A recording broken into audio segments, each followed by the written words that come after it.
Any combat pilots aboard? The captain's voice cracked through the speakers, like something had broken behind that cockpit door.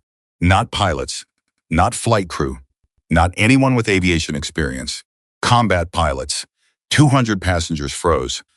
200 pairs of eyes swept the cabin, and almost no one looked at seat 5A. The man sitting there hadn't moved, hadn't flinched, hadn't even looked up from his hands.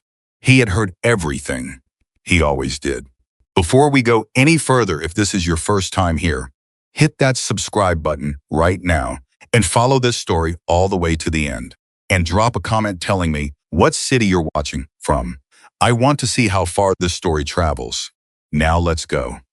Cole Maddox had been awake since 4 in the morning. Not because of nerves, not because he was anxious about flying. Cole hadn't been anxious about much of anything in the conventional sense for going on 6 years now.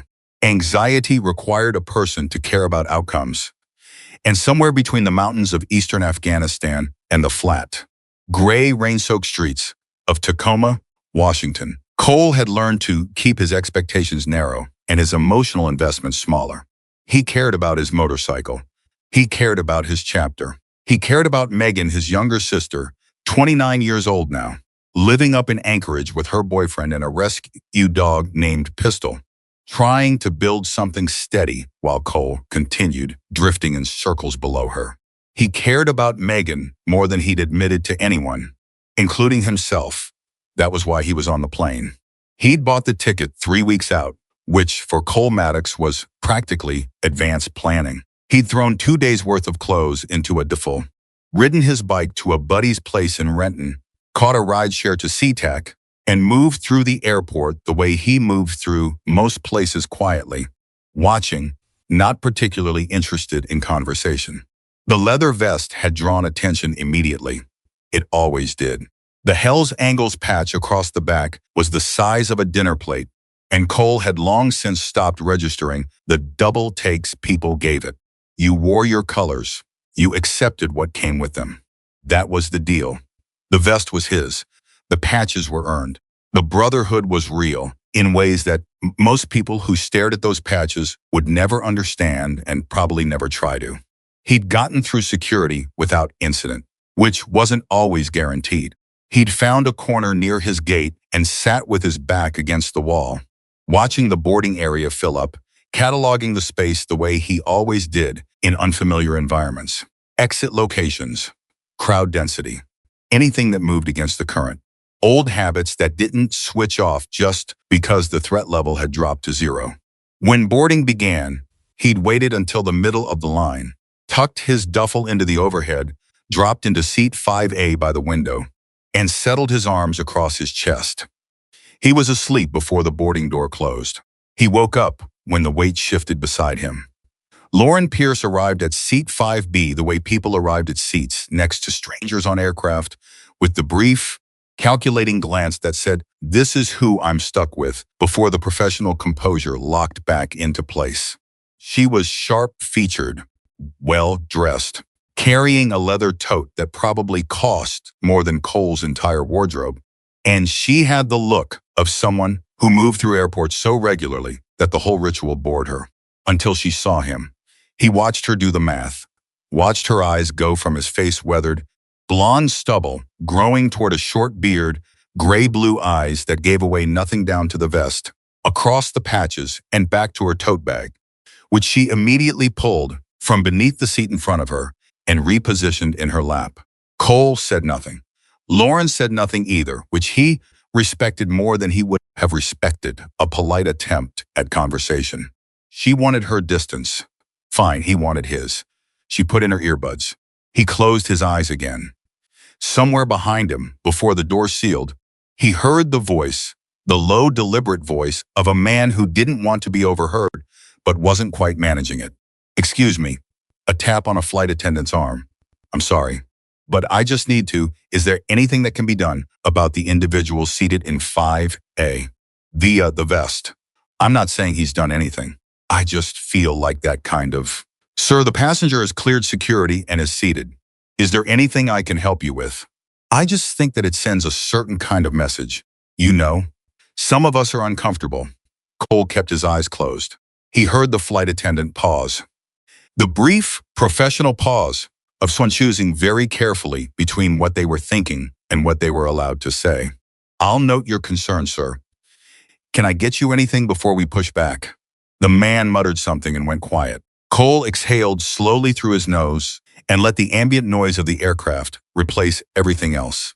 He'd been hearing variations of that conversation his entire adult life. In diners, in gas stations, in parking lots where people crossed the street rather than walk near him. He'd heard it from strangers and occasionally from people who should have known better. After a while, it stopped being personal. It became a piece of information about the person saying it, a data point. Nothing more. What he never told anyone was that in 14 years of military aviation, he had operated in environments where the person standing next to him might have been wearing something equally alarming to the average civilian: flight gear caked with desert dust, weapons slung across chests, faces that hadn't seen a razor in 3 weeks. And those people had trusted him with their lives. He had trusted them with his. The nature of a person was not communicated by what they chose to cover themselves with. It was communicated by what they did when it counted. Cole had come to believe this, not because it was a comfortable philosophy, but because he had tested it in circumstances where being wrong about it could kill everyone in the room. He pushed the thought away. He was going to see Megan. That was enough to focus on. The aircraft pushed back from the gate at 9:07 in the morning. Cole felt the familiar vibration travel through the fuselage as the engine spun up, and something inside him, something he'd spent 5 years trying to quiet, went very still and very alert. Not anxious, not eager, just aware. The way a language speaker can't stop parsing a foreign conversation even when they're trying not to listen. He tracked the pitch of the engines through the takeoff roll, felt the rotation, felt the gear retract, monitored the climb angle in his body, the way a musician monitors rhythm, not consciously, not with effort, just as a function of who he was. The aircraft leveled off above the cloud deck. Cole made himself stop paying attention to it. He watched the clouds instead. Flat white, featureless. Below them somewhere was the Pacific coast, green and rain gray and familiar. He pressed his forehead against the cold of the window and tried to think about Anchorage. About Megan's face when she'd been a kid, following him around the yard demanding he pay attention to whatever she'd found: a frog, a magazine, a complicated piece of neighborhood gossip, as if his attention was the most important resource available to her. He was still thinking about that when the vibration changed. It was subtle enough that most people on the aircraft probably didn't notice it at all. A shift in harmonic, not dramatic, not violent, just slightly off from what it had been 30 seconds earlier. The way a healthy engine sounds and the way an engine with a developing problem sounds are very close to each other. Close enough that a passenger would never distinguish them. Cole distinguished them. He straightened slowly against the window. His eyes went to the wing without him deciding to look at it. He watched the surface for a few seconds, then shifted his attention to the sounds coming from forward of the cabin. His hands were still folded in his lap. His breathing was still even. But he was paying attention now in a way that was different from before. Across the aisle, one row back, a man was watching him. Frank Dalton was 78 years old and built like a man who had once been considerably larger and had not quite finished shrinking down from it. White hair, clipped short. Hands that looked like they'd been used for actual work for most of their existence. He wore a plain blue shirt and slacks, and he'd been reading a paperback since before takeoff, but the paperback was closed in his lap now. And he was watching Cole with the particular attention of someone who recognized a familiar behavior. Cole noticed him noticing. He turned to look at the man directly, which most people didn't do. Most people, caught in the act of observing someone, would look away. Frank Dalton didn't look away. He met Cole's gaze with something that might have been acknowledgement. Then he leaned slightly toward the aisle. "Son." Low enough that only Cole could hear him. "How many hours?" Cole studied him. "Enough." "Military?" Silence. Frank waited. He seemed to have patience for waiting. "Combat?" he asked. Cole turned back to the window. Then, after a long moment, he turned back again. A long time ago, he said. Frank nodded once, slowly. The nod of a man receiving information that confirmed something he'd already suspected. He picked his paperback back up, but his eyes didn't go to the page. They stayed on the wing. Cole followed his gaze. For a few minutes, neither of them said anything at all. The vibration continued. Subtle, persistent. Cole tracked it the way he'd been trained to track anomalies, not reacting, not alarming, just filing the information and waiting for context to develop. Lauren pulled out her earbud and glanced at him. He was sitting very still, and something in his stillness apparently registered as different from his earlier sleeping stillness because she looked at him twice before putting the earbud back in. The flight attendant he'd heard another crew member call her Rachel moved down the aisle with beverage service and paused briefly when she reached row 5. Cole shook his head slightly. She moved on. He watched her work the efficient, practiced movements of someone who knew her environment completely and whose calm was not performance but function. He noted that. He noted that she was the kind of person you wanted in a cabin when things went sideways, because her default setting was competent rather than reactive. 40 minutes into the flight, the aircraft shuddered. Not a small vibration this time. A full-body shudder, the kind that travels through every seat and every overhead bin and makes the drinks on fold-down trays jump and slosh. It lasted approximately 3 seconds. Then it stopped. Passengers stirred. Someone behind Cole said, "Oh, God," in a voice that was trying not to escalate. A child somewhere at the back started crying, not the crying of a child who'd been startled, but the sustained crying of one who'd absorbed the anxiety from the adults around her and didn't have the vocabulary to do anything else with it. Lauren pulled out both earbuds. "What was that?" she said. Not to Cole specifically, to the air in front of her. "Turbulence," Cole said quietly. She looked at him. He could feel the look even without turning to meet it, the complex look of someone who wanted to be reassured but wasn't sure if she trusted the source of the reassurance. "Shouldn't the captain say something?" "Probably," Cole said. "Give him a minute." The cabin crew moved smoothly, deliberately, buckled into their jump seats. That alone was information experienced crews secured themselves before a reassurance announcement. They knew something passengers didn't, or they expected something passengers weren't prepared for. Lauren's hands were on the armrests now. Her knuckles were not quite white, but they were heading there. Cole watched the seatbelt sign pulse on with the low bong of the PA system, and then the captain's voice came through. And it wasn't composed the way a turbulence announcement is composed, a measured, friendly tone that says nothing to worry about. Folks, standard procedure. It was the voice of a man who was using every year of his professional training to sound steadier than he felt. And Cole heard the effort it required, and what he heard underneath it was not composure but control, and those were not the same thing. "Ladies and gentlemen, this is your captain. We are currently experiencing a situation that requires our full attention in the cockpit. The seatbelt sign is on, and we ask that all passengers remain seated at this time. Your cabin crew will have further information shortly." That was it. No turbulence explanation, no estimated duration, no nothing to worry about. Just situation, just full attention. Lauren turned to look at Cole fully for the first time. "That doesn't sound like turbulence," she said. "No," Cole said. "It doesn't." He was already listening past the announcements, to the sounds of the aircraft itself, the pitch of the engines, which had changed again, more obviously now, one of them running differently from the other, the asymmetry detectable not to someone who was listening for it, but to someone who couldn't swim for it even when they'd spent 5 years trying. Frank Dalton had closed his paperback completely and was sitting very still, eyes forward, jaw set. Cole looked at him. Frank looked back. The old pilot's expression said, "You hear it too." Cole said nothing. He turned back to the window, and he placed his hand flat against the glass, feeling the vibration through the surface, and he counted, and he cataloged, and he did not let himself think about what cataloging the problem meant he would have to do next. 20 rows behind him, a businessman had his head bowed and his lips moving. The woman next to him was watching the flight attendants with the fixed, unblinking attention of someone waiting for a face to crack.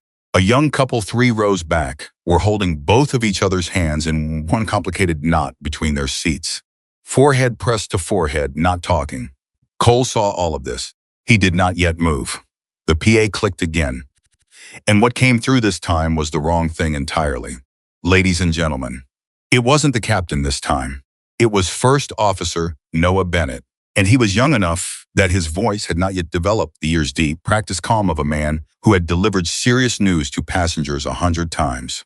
He was doing his best with it, but his best was 32 years old, and it showed. I need to ask if there are any current or former military aviators aboard this aircraft. Could you please identify yourself to the cabin crew immediately? Silence so deep it was almost physical. Not a military aviator, not a pilot, not anyone with flight experience. Military. Cole felt every hair on his arms come to attention, because that word was not in any standard script. That word was someone telling the truth about what they actually needed, and being too worried to dress it up in safer language. Then the captain's voice returned, and it was not composed. If there is a current or former military combat pilot aboard this aircraft, please identify yourself immediately. 200 people began looking at each other. They looked at the businessmen in their button-down shirts. They looked at the couple in matching fleece. They looked at the nurse in scrubs who'd been sleeping for most of the flight. They looked at a retired school principal who was clutching a Sudoku book to her chest like it might protect her. Almost no one looked at seat 5A. Almost. Frank Dalton looked at Cole. Cole's eyes were closed. Not sleeping. Not avoiding. Not frightened. He was listening to the aircraft. He was running numbers in his head. He was doing, without moving a muscle or opening his eyes, what he had been trained for 14 years to do. And he was fighting it. Because walking up to that cockpit didn't just mean helping a first officer in trouble. It meant picking up the piece of himself he had put down in a desert 5 years ago, with 2 empty seats in a crew aircraft and 2 families who were going to spend the rest of their lives never recovering from what had happened. It meant walking back into the last place he'd left before he'd decided that the man who flew combat missions should stay behind. Frank's voice was barely a murmur across the aisle. Whatever you're carrying, it's still there whether you stay in the seat or not. Cole opened his eyes. He looked at the passengers around him, not abstractly. Specifically, the newlyweds with their knotted hands. The nurse who'd woken up and was gripping her armrest with the particular stillness of someone who understood something was medically wrong with the captain and was trying to figure out how to help. The businessman who'd said Cole shouldn't be allowed to board in his colors. He was sitting very upright now, very pale, and he was praying, and Cole knew without question that the man would have happily taken the worst of his fears back in that moment if he could have. Lauren looked at him, not with the suspicious protectiveness of a woman guarding her purse, with the look of someone who had run out of other options. She wasn't asking him to be something he wasn't. She didn't even know what he was. She was just looking at him the way people look at strangers when they have decided to be done being proud. Cole pulled the seatbelt buckle. The metallic click was quiet, but the cabin was quiet enough that it traveled. Lauren heard it.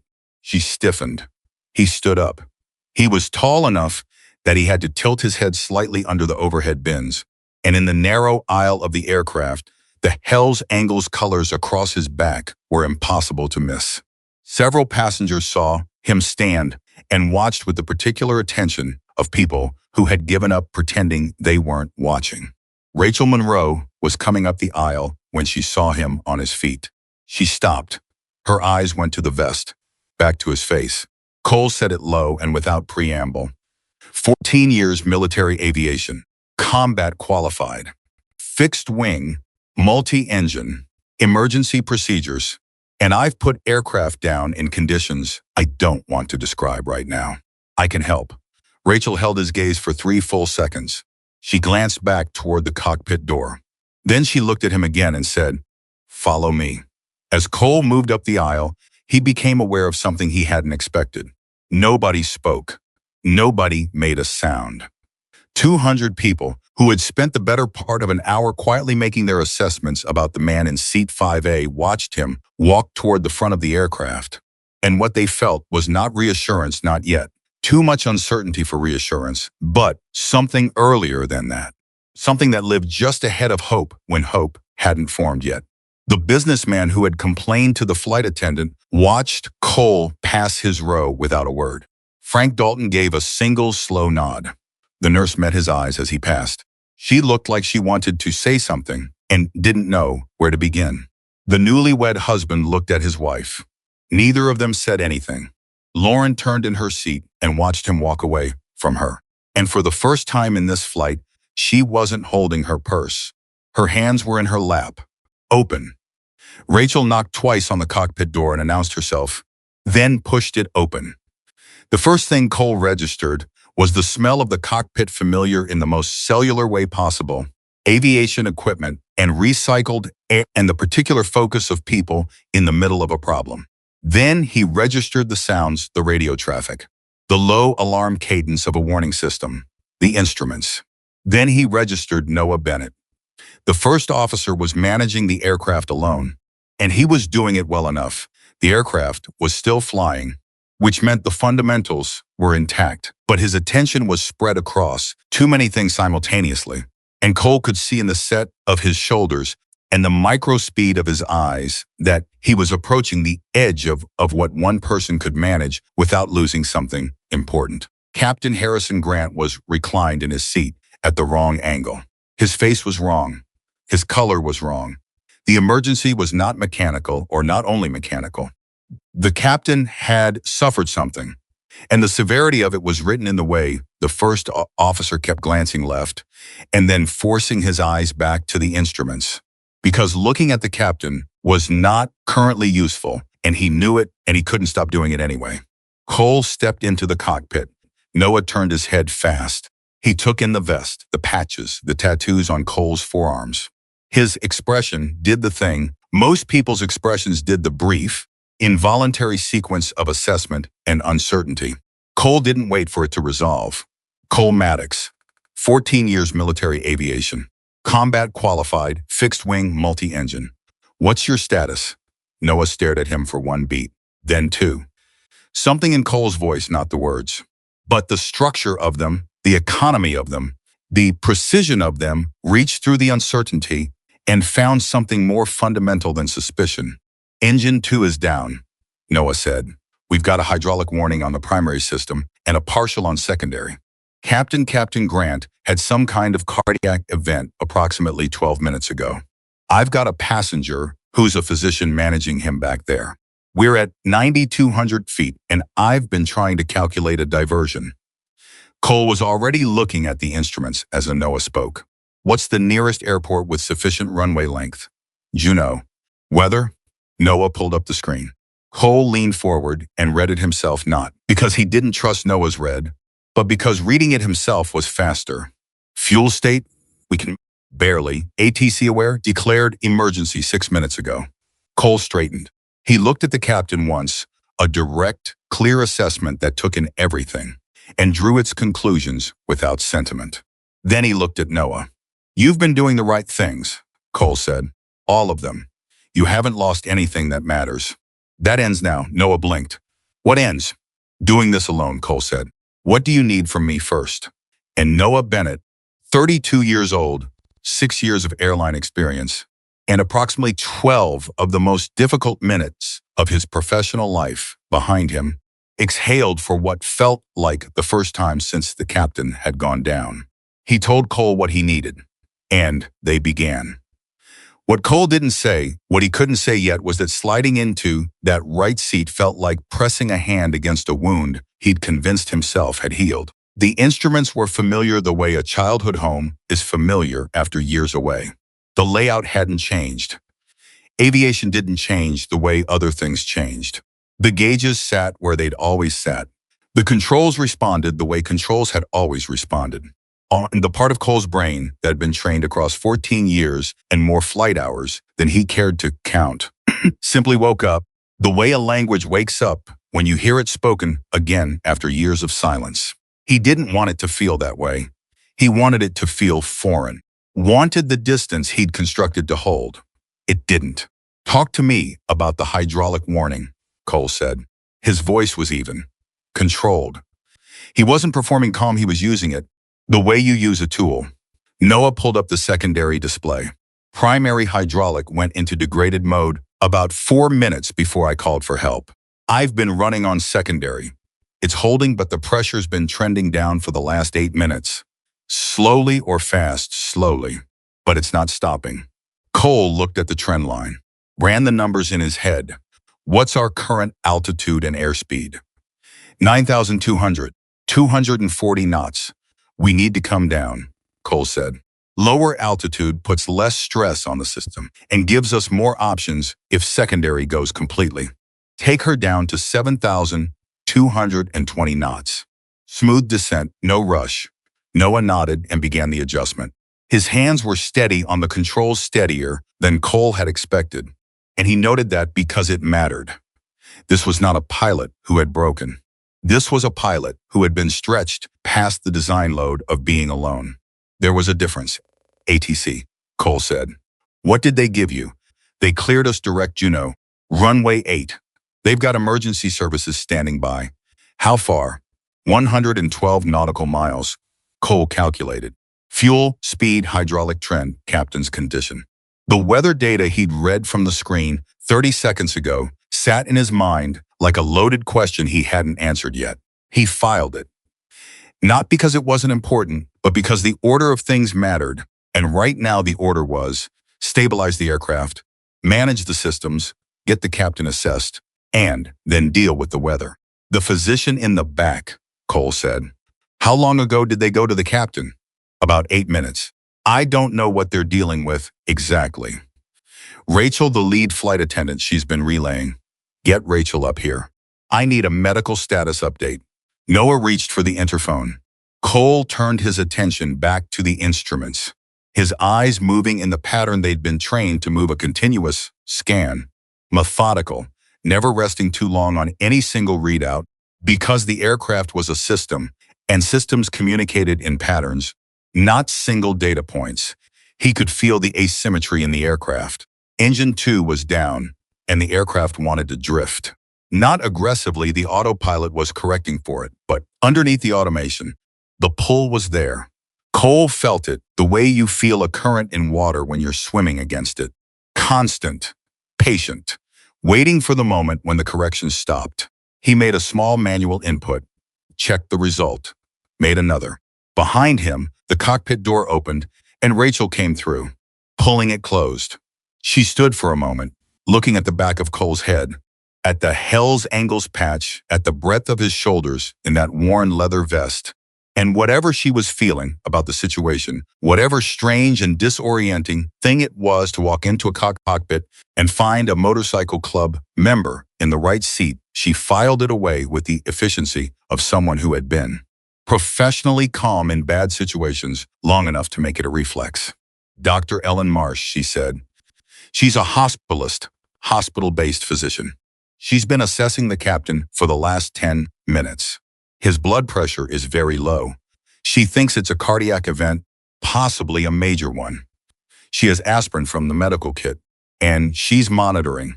But she was very clear with me he needs hospital intervention, she said. Rachel paused, and Cole could hear in the pause that she was being precise, making sure she transmitted the doctor's words. Accurately, she said, the window is not indefinite. Cole absorbed that without expression. How long does she estimate? She didn't give a number. She said every minute matters. He nodded once. Thank you. Go back to the cabin. Tell Dr. Marsh I need her to be honest with me every 10 minutes through you. I need real information, not managed information. If the captain's condition changes, I need to know immediately. Rachel looked at him steadily. She'd been doing this job for 19 years, and she had a sense for people, a read that had been refined by thousands of hours of containing human beings in an aluminum tube at altitude and managing whatever they brought with them. What she was reading in Cole Maddox right now was not bravado, not performance. Understood, she said. She went back through the door. Noah glanced sideways. She believed you immediately. She's good at her job, Cole said. What's the crosswind forecast for Juneau? Noah pulled it up. And that was when the second problem became the first problem. The weather at Juneau had been acceptable 40 minutes ago. 15-knot crosswind, broken cloud layer, visibility around 3 miles. Uncomfortable, but manageable. The kind of conditions commercial pilots dealt with regularly, with a healthy aircraft and an experienced crew and no competing emergencies. What the updated forecast was showing was not that. That moved fast, Cole said. Noah's voice was flat. The flatness of someone who has just confirmed something they'd been hoping not to confirm. 30-knot crosswind gusting to 40. Visibility dropping currently at 1.25 miles. They're expecting it to continue deteriorating. Cole looked at the trend. The weather was coming from the south, pushing across the airport at a pace that the original forecast hadn't captured. Is it within limits? Noah asked. Cole thought about that carefully, because the answer was not simple. Aircraft limits were one consideration. Crew capacity was another. The condition of their hydraulic system was a third. And Captain Grant's window, the window is not indefinite, was the one that overrode the calculation in ways that pure aviation math couldn't fully account for. It's at the edge, Cole said. We can make the approach if everything else holds. And if it doesn't hold, then we deal with that when we get there. Noah was quiet for a moment. There's an alternate. Sitka. Weather there is clean. How far? Another 45 minutes. Cole didn't respond immediately. He was doing the math, and the math kept coming back to the same answer, and the answer kept requiring him to think about the physician in the back of the aircraft saying the window is not indefinite and every minute matters in the very specific way that medical people say things when they are. Trying to communicate urgency without inducing panic. Get me the latest medical update, Cole said. Noah picked up the interphone. Cole listened to the exchange, the relay through Rachel to Dr. Marsh, the response coming back through the chain. He watched Noah's face while he listened, because Noah's face would tell him faster than the words. Noah put the interphone down. He didn't say anything for 3 seconds. She said his pressure dropped again. She's trying to stabilize it, but she thinks transport time is critical. Cole closed his eyes for 3 seconds. Just 3. Then they were open again. We're going to Juneau, he said. Noah nodded. He hadn't argued, Cole noted. He'd raised the option, presented the data, and waited. That was good flying. That was the right instinct. An argument in the cockpit during an emergency didn't save anyone. A clear decision, followed by unified execution, did. I'll update ATC, Noah said. While Noah handled the radio, Cole thought about the approach. Runway 8 at Juneau. He'd never flown into Juneau commercially, but he'd studied Pacific Northwest approaches during his military service, and Juneau was the kind of airport that pilots discussed with a particular kind of respect. Mountains on multiple sides. Weather that could move faster than any forecast. Instrument approaches that required precision and confidence, not just technical competence. 30-knot crosswind gusting to 40. One functional hydraulic system trending down. One engine. One first officer who was competent but had been running alone at the edge for the better part of 20 minutes. Stossums. And a captain who was running out of the thing none of them could manufacture more of. Cole began going through the approach mentally. Not the official briefing that would come, but the personal preparation. The interior conversation that experienced pilots had with themselves before anything difficult. Acknowledge what's there. Don't dramatize it. Don't minimize it. Know the margins. Know where the margins end. He had flown worse approaches in worse conditions with worse equipment. He had also watched 2 people not come home from a mission he'd thought was within margins. He pressed that thought down. Noah, he said, yeah. How long have you been flying? 6 years commercial. Before that, 2 years regional. Before that, flight school. 4-year degree in aviation. Cole looked at him directly. You have the hours for this approach. Noah's jaw moved. I don't have the hours for this specific combination of problems. Nobody does until they do it. That's what training builds the architecture. The specific combination is always new. But the architecture holds. Noah was quiet. You didn't panic when the captain went down, Cole said. You declared the emergency correctly. You maintained the aircraft. You made good decisions alone. I've flown with military pilots who had thousands more hours than you and made worse decisions with less on the line. You're trying to make me feel better. I'm trying to give you accurate information, Cole said. There's a difference. If you were falling apart, I would tell you, because I need to know what I'm working with. Noah looked at him for a moment, and something shifted behind his eyes. Not relaxation, nothing about the situation warranted relaxation, but a different quality of tension. Less fragmented. Okay, Noah said. Good. Brief me on the approach. In the cabin, things were not falling apart, but they were not calm either.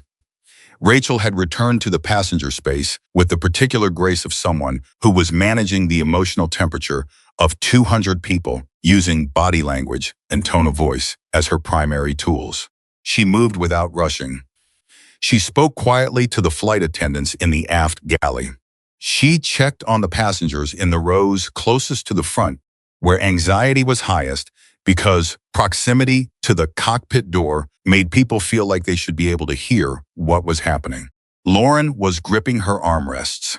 She had been gripping them with varying intensity for the better part of 20 minutes, and her hands had gone from white-knuckled to cramped, and she'd released and regripped and released again in a cycle that she was only partly aware of. She was aware of everything around her with a heightened, unwanted clarity. The child crying in row 16 had been joined by quieter sounds, an older woman murmuring prayers, a man talking low and steady to his wife, the rustle and shift of people who couldn't hold still but had nowhere to go. The nurse 2 rows behind her had introduced herself to the surrounding passengers and was answering questions with calm precision, which helped. The fact of a medical professional sitting 10 feet away and not screaming was information that the people around her received as comfort. Frank Dalton had not moved. He sat the way he had sat since the first vibration, upright, hands flat on his thighs, eyes focused on nothing visible. The posture of someone waiting for something specific. Lauren turned to look at him. "Do you know him?" she asked. "The man who went up to the cockpit." Frank looked at her slowly. "No, but you were talking to him before." "What did he say?" Frank considered that. "Not much. He never says much, I'd guess." Lauren looked toward the cockpit door. Is he actually a pilot? Or is he just... "He's a pilot," Frank said. Something in the certainty of it stopped her. "How do you know?" "Because I spent 31 years in military aviation," Frank said simply, "and the way that man listened to this aircraft before anything went wrong was the way every pilot listens. You can't fake it. You can't perform it. Either the habit is there or it isn't. His was there from the moment he sat down." Lauren turned that over. "Why didn't he go up sooner?" When they first asked. Frank looked at her steadily. "Would you want to go back to the worst day of your life?" She didn't have an answer for that. Frank turned back toward whatever invisible point he'd been watching before. Lauren sat with the question. Rachel appeared at her elbow. She was checking the rows methodically, making brief contact with each passenger, not enough to start conversations, enough to assess. She touched Lauren's shoulder lightly. "How are you doing?" "Fine," Lauren said, which was not true. "Is there anything I can get you?" Lauren started to shake her head, then stopped. "The man who went up to the cockpit, Rachel." She said the name deliberately, anchoring the conversation. "Who is he?" Rachel met her eyes. She was quiet for a moment, and Lauren could see her making a decision about what to say. "Right now," Rachel said, "he's one of the people trying to get you home." Lauren felt something crack open in her chest that she couldn't name precisely. Rachel moved on. In the cockpit, Cole and Noah were working through the approach checklist with the measured precision of 2 people who had made a shared decision and were now inside it. Cole had been on the radio with ATC, confirming their status, getting the latest weather read, requesting confirmation of emergency services on standby. The controller on the other end had been calm and professional and had given Cole everything he asked for, without hesitation or unnecessary commentary, which was exactly what Cole needed from that end of the frequency. Latest Juneau weather, the controller reported. Wind 260 at 32, gusting 41, visibility 1 mile, ceiling 800 broken. ILS runway 8 approach available. Emergency services in position. Cole acknowledged and turned to Noah. Shoot the ILS. I'll monitor and call anything I see. You have the controls. Noah looked at him. You should fly it. You're the first officer. It's your approach. You have more experience with Noah. Cole's voice was quiet, but it stopped Noah cold. You have the controls. I am here. I'm not going anywhere. But this airplane is yours, and that approach is yours. What I'm not going to do is fly you into believing you couldn't do it yourself. Do you understand what I'm telling you? A beat. 2. I understand, Noah said. Good. Fly your aircraft. Noah's hands settled on the controls with a different quality of grip. Not tighter. Steadier. The difference between grabbing at something and holding it. Cole monitored. He called altitudes. He tracked the hydraulic pressure, which was still trending down but had slowed. He kept one part of his attention on the sounds of the aircraft, and one part on Noah, and one part on the approach geometry that lived in his head without him having to think about it because it had been put there years ago and had never left. 40 miles out from Juneau, 35. Cole keyed the interphone. Rachel. Go ahead. Status. A pause. He could hear her relaying. A longer pause. Then Doctor. Marsh says he's stable, but very fragile. She said she's doing everything she can. She asked how long. 25 minutes, Cole said. Tell her 25 minutes. He clicked off and looked at the weather display. 25 minutes. 32 knots gusting to 41. One hydraulic system. He did not say any of this out loud. He said, 30 miles. Gear down in 12. And then the hydraulic system gave them something new to deal with. The warning tone was different from the earlier one, shorter, sharper. The specific sound of a threshold being crossed rather than a trend being noted. Noah's eyes went to the panel instantly, and Cole was already there, reading the numbers, understanding within 4 seconds what had happened and what it meant. Secondary hydraulic pressure dropped, Noah said. It wasn't a question. Yes. How much runway do we have if we come in without full braking? Runway 8 is 8,400 feet. We'll have emergency braking. It won't be elegant. But we can stop, Noah breathed. Okay. Call the new configuration to ATC, Cole said. Tell them we may need maximum runway length. They'll hold the emergency services back until we're clear. Standard. Noah reached for the radio. Cole's hands rested on the secondary controls. Not taking over. Not hovering in a way that communicated doubt. Present. Available. The way a spotter stands behind a climber, not climbing for them, but there if the hand slips. 20 miles out.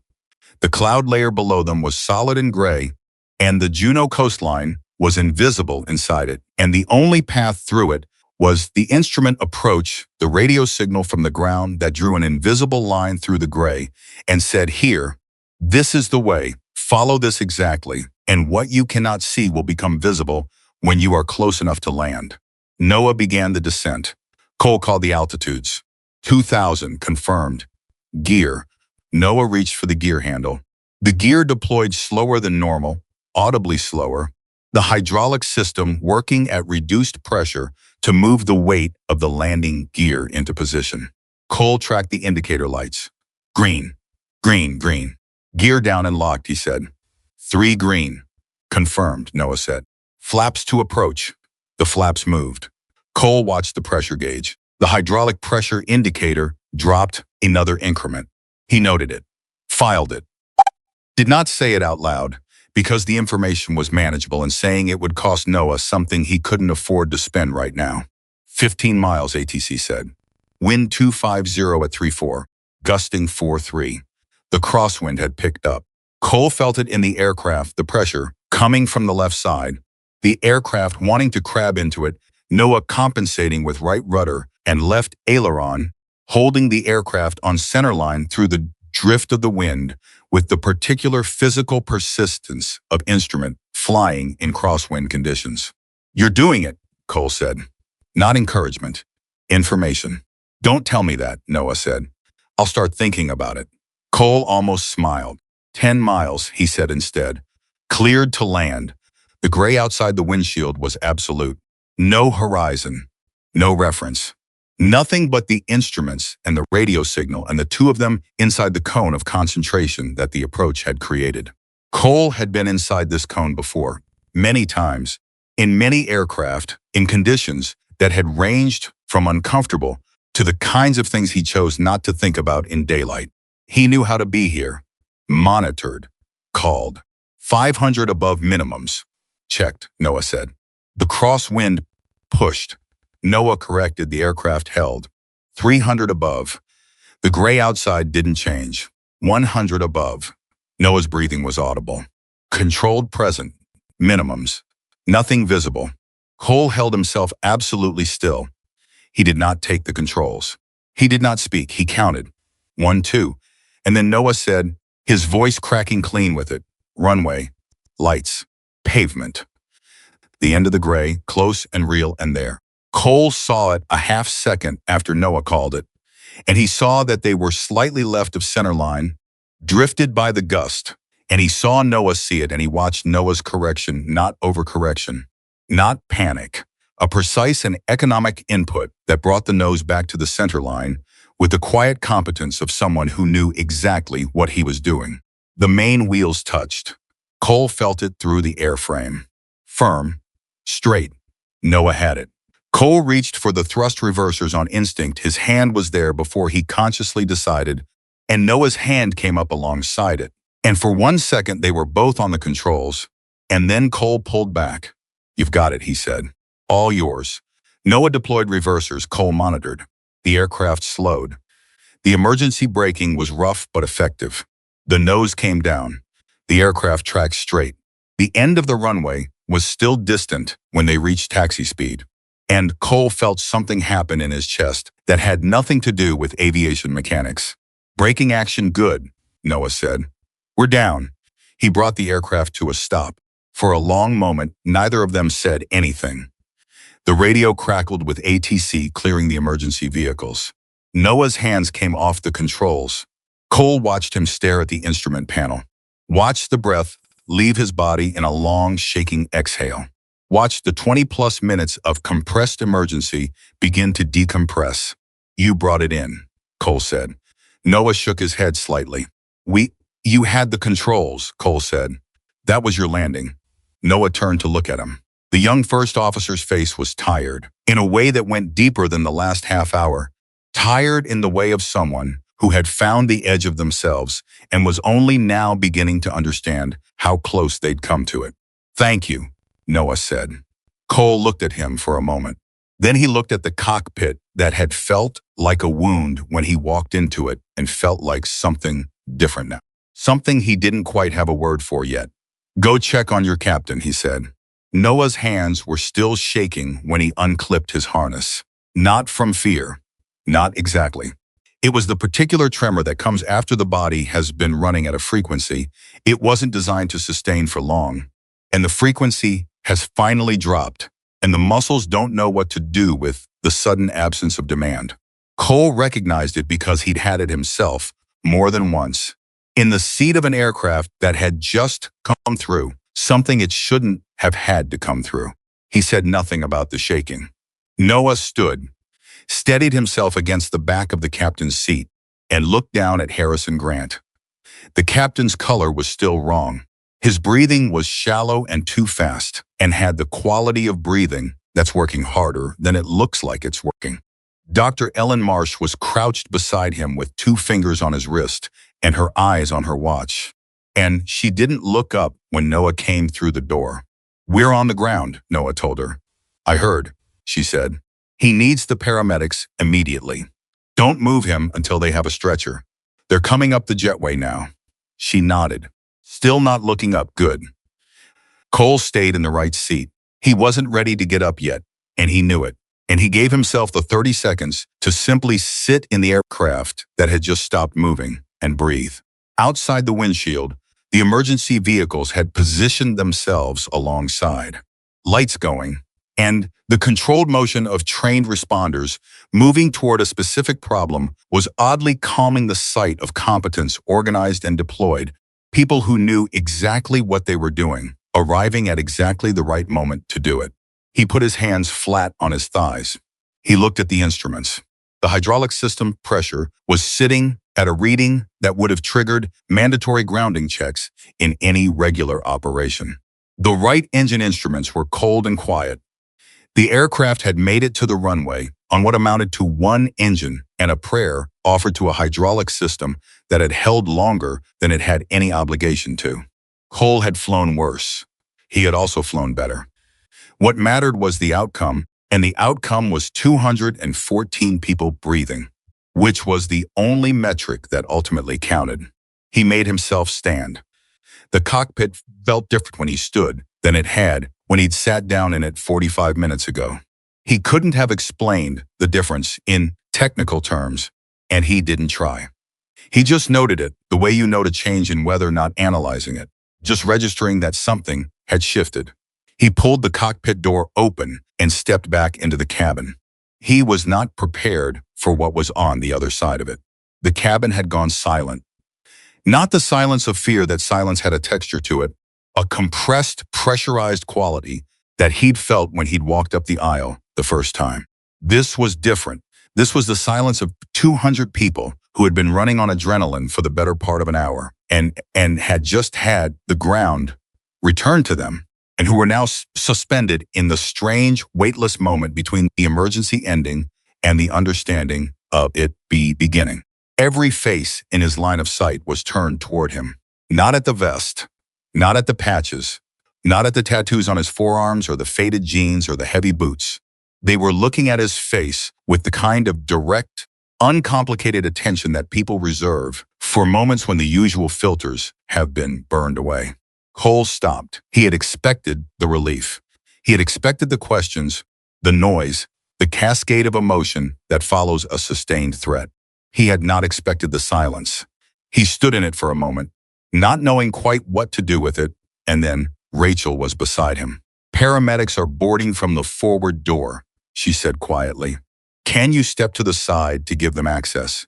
He moved. The paramedics came through with a stretcher and the efficient, compressed urgency of people who had done this many times and were not going to waste a second of it on drama. Cole watched them move past him toward the cockpit and felt the civilian side of the emergency click into motion, the part he had no role in, the part where other people's expertise replaced his. That was fine. That was correct. His job was done. He stood against the bulkhead and watched them work. And that was when the sound came back to the cabin, not all at once but in pieces, starting with a child somewhere in the back who said something too loud for a quiet aircraft and was immediately hushed, and then a man coughing, and then the low, rolling murmur of 200 people beginning to process what had just happened. Frank Dalton was on his feet. Cole saw him from across the cabin, the old man standing in the aisle beside row 6, moving toward the front with the deliberate steadiness of someone whose joints didn't cooperate the way they once had, but who was not going to let that stop him. He came to a stop in front of Cole and extended his hand. Cole took it. Frank's grip was firm in the way of someone who had once been able to break things with his hands and still retained the memory of it. He shook once, the single definitive shake of a man who communicated more with a handshake than most people managed with a paragraph. "You still fly like one," Frank said. Cole looked at him. He knew exactly what one meant. He didn't need it explained. "Had a good co-pilot," Cole said. Frank's eyes crinkled at the corners. "Yeah, I noticed." He held Cole's gaze for one more moment, then nodded the same slow, deliberate nod from across the aisle, the one that had started all of this, and lowered himself back into his seat. Cole stood where he was. He didn't know what to do with his hands, which was an unusual feeling for him. He put them in the pockets of his jeans and leaned his shoulder against the bulkhead and watched the paramedics work the captain out of the cockpit on the stretcher. Captain Grant's eyes were open barely, but open. He was conscious. He was alive. Cole watched his chest rise and fall as they moved him and counted those breaths the way he'd counted altitudes. The doctor, Dr. Ellen Marsh, came out of the cockpit behind the stretcher. She was a compact, precise woman in her early 40s who had the particular focus of someone accustomed to working in controlled chaos. She stopped when she reached Cole. "How long did we have?" Cole asked. She looked at him steadily. "Honestly, I'm not sure you want the specific number. I do." She held the look for a moment. "If you'd diverted to Sitka, he would not have made it." Cole absorbed that without expression. She nodded once, then followed the stretcher. He stood in the space that sentence left and did not move for approximately 10 seconds. Then Lauren Pierce appeared at the edge of his peripheral vision. She was standing in the aisle beside row 5, and she was not approaching him the way people approached someone they wanted to thank. She was standing there the way people stand when they have something to say that they don't know how to begin. And beginning it matters is enough that they're not going to start until they're sure they can do it correctly. Cole turned to look at her. She was still clutching her leather tote. He noticed that. The same bag she'd pulled into her lap when he'd sat down beside her. The same unconscious act of protection that had told him everything about what she'd decided before he'd opened his mouth. She still had it in her arms, but she was looking at him differently from any way she'd looked at him before. She started, stopped, pressed her lips together, tried again. "I owe you an apology." Cole said nothing. He waited. "When you sat down next to me," she said, before you said anything, before you did anything, I already decided who you were. I moved my bag." She paused. "I heard the announcement, and I didn't even look at you. I didn't even think I looked everywhere else. I looked at every other row." Her voice was going slightly unsteady at the edges, and she was working to hold it, and Cole could see the work it was costing her. "And you were right there." Cole looked at her for a long moment. He thought about the 4 seconds she was describing. The automatic reach for the bag, the unconscious rearrangement of herself in the seat, the way human beings build entire architectures of assumption in the time it takes to complete a single glance. "How many people did you look at?" he asked. She blinked. "What?" when the captain asked. "How many rows did you check before you looked at mine?" She thought about it. "I don't know. A lot." "And when you did look at me," she was quiet. "Did you think it could be me?" he asked. She held his gaze. It cost her something to hold it. "No," she said. Cole nodded slowly. "He didn't say that's what I thought. He didn't say, do you understand what that tells you about yourself?" He didn't perform the disappointment or the injury or the righteous correction that the moment could have supported. He just said, "Remember it." She looked like she'd expected more, like she'd prepared for more, maybe even needed more, because a bigger response would have given her something to push against, some structure for the guilt she was clearly carrying. He didn't give her that.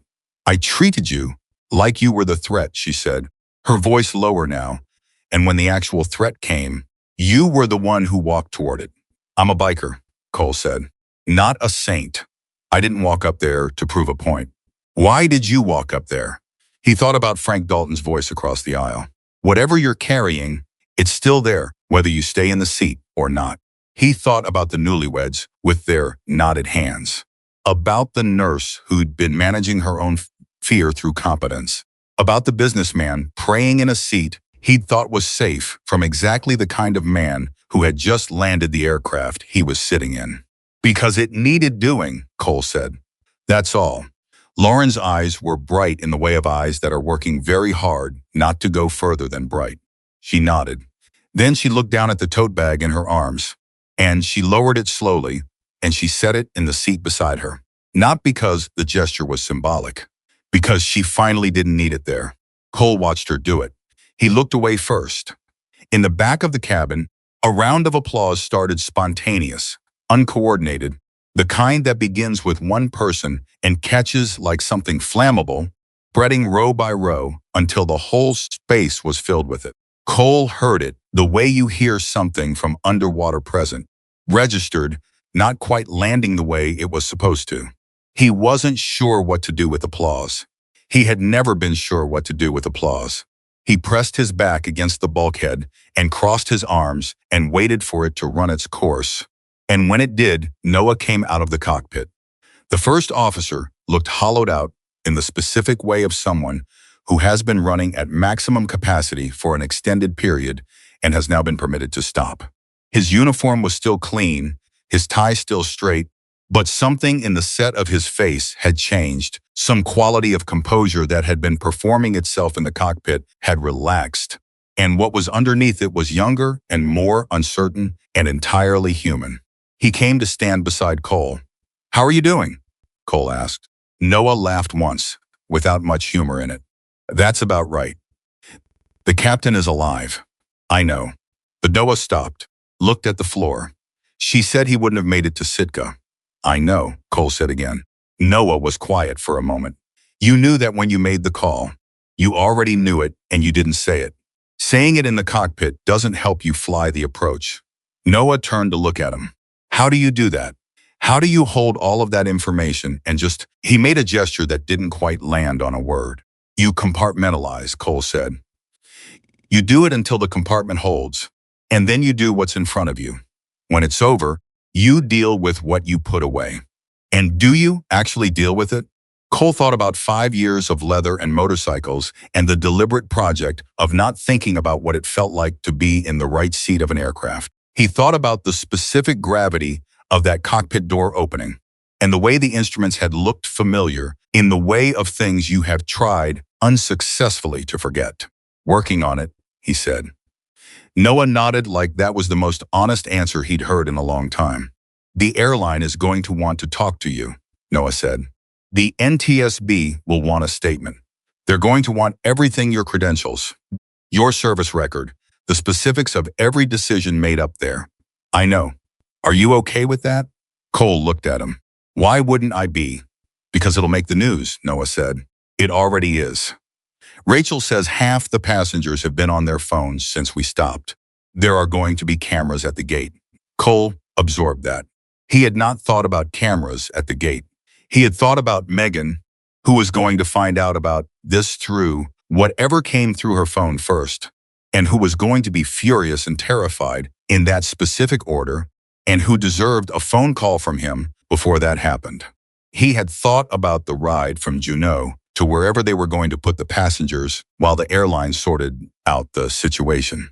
He had thought about a cup of coffee, which he hadn't had since the airport in Seattle and which he needed more than he'd admitted to himself. He had not thought about cameras. "Then there'll be cameras," he said. Noah looked at him with something that was working toward being a smile, but hadn't quite arrived yet. "You really don't care, do you?" "Not particularly. Most people would." "I'm not most people." "No," Noah said. "You really are not." The forward door was open now, and airport personnel were coming aboard to begin the coordination of deplaning 200 passengers from an aircraft that had been involved in an emergency landing. The process had its own logic and its own momentum, and Cole stepped out of the way of it, moving back toward his row to retrieve the duffel from the overhead bin. The businessman was standing in the aisle. Cole had not given him much thought since standing up to walk to the cockpit. He'd cataloged him as the man who'd complained about the vest, filed the information, and moved on to more pressing considerations. Now the man was standing directly in his path, and Cole looked at him with the neutral attention he gave most things and waited. The businessman was somewhere in his 50s, well-maintained in the way of men who have done well enough financially to invest in their maintenance. He had the look of someone who had spent the last hour in a private and uncomfortable conversation with himself. He started. Cole waited. "Earlier, before everything, I said something to the flight attendant. About you." The man stopped. His jaw worked for a moment. "I was out of line." Cole looked at him for a moment. "You were scared of something you didn't understand. That happens. I should have—" "You don't owe me a speech," Cole said. Not unkindly. Simply, what you feel about that, you're going to carry it around for a while. That's the lesson working. Let it. The man looked at him with the expression of someone who had expected either anger or absolution and had received something he didn't quite know how to categorize.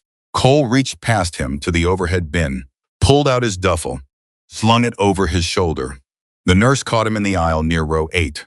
She was a compact woman in her mid-40s who had the posture of someone accustomed to working on her feet, and she'd been quiet and useful throughout the emergency in the specific way of medical people who know when their particular expertise applies and when it doesn't. "I didn't know what to do," she said. "I kept thinking I have medical training. Maybe I can help, but I didn't know I didn't know what the situation was up there." "You helped down here," Cole said. "I saw you with the passengers." "That mattered." "Did it?" 200 scared people in a metal tube is its own kind of emergency, Cole said. "You kept it from becoming worse." "Yeah, that mattered." She absorbed that with the look of someone receiving information they needed. The young couple, the newlyweds, with their knotted hands, were still seated in their row, not moving yet, just sitting in the particular stillness of people who have recently been through something significant and are not yet ready to stand up and rejoin the normal world. The husband looked up as Cole passed. He opened his mouth. Cole shook his head slightly. The husband closed his mouth and nodded. Sometimes there wasn't a sentence for it. Cole had always known that. Some things existed outside the architecture of words. At the forward door, Rachel was coordinating the deplaning, moving between her crew and the airport personnel with the authority of someone who has been doing this for decades and whose calm was not a performance but a natural state. She looked up when Cole reached the door. "Thank you," she said. "You kept the cabin intact," Cole said. "That's not nothing. Neither is what you did." He looked at her for a moment. "How are you doing?" "Actually." She paused. The question had caught her in a way that the operational situation hadn't. "I'll find out when I sit down," she said. "Probably not until then. That sounds right," he said. He stepped through the door into the jetway. The jetway had that particular quality of jetways everywhere, the transitional space between the world of the aircraft and the world of the terminal, narrow and functional and populated by people in motion. An airline operations manager in a blazer met him immediately with the controlled urgency of someone who had been told specifically to find this specific person the moment this specific person left the aircraft. "Mr. Maddox." He was already reaching for something, a card, a phone, some piece of official engagement. "I'm David Torres, Alaskan Airlines Operations. I need to brief you on what's going to happen next." "Is the captain at the hospital?" Torres blinked. "Yes, the ambulance left approximately 4 minutes ago." "Is NOAA First Officer Bennett being looked after?" "Yes." "Sir, there's a support team." "Then brief me," Cole said. Torres looked at him for one beat, the same beat everyone gave him.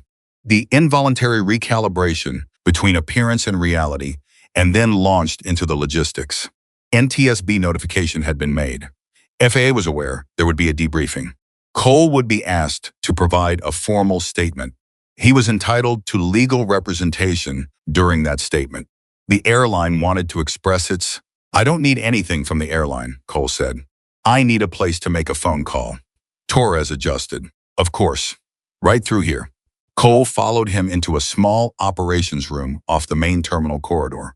Torres gave him the space, which Cole appreciated, and Cole pulled out his phone. Megan had already called 4 times. He looked at the missed calls.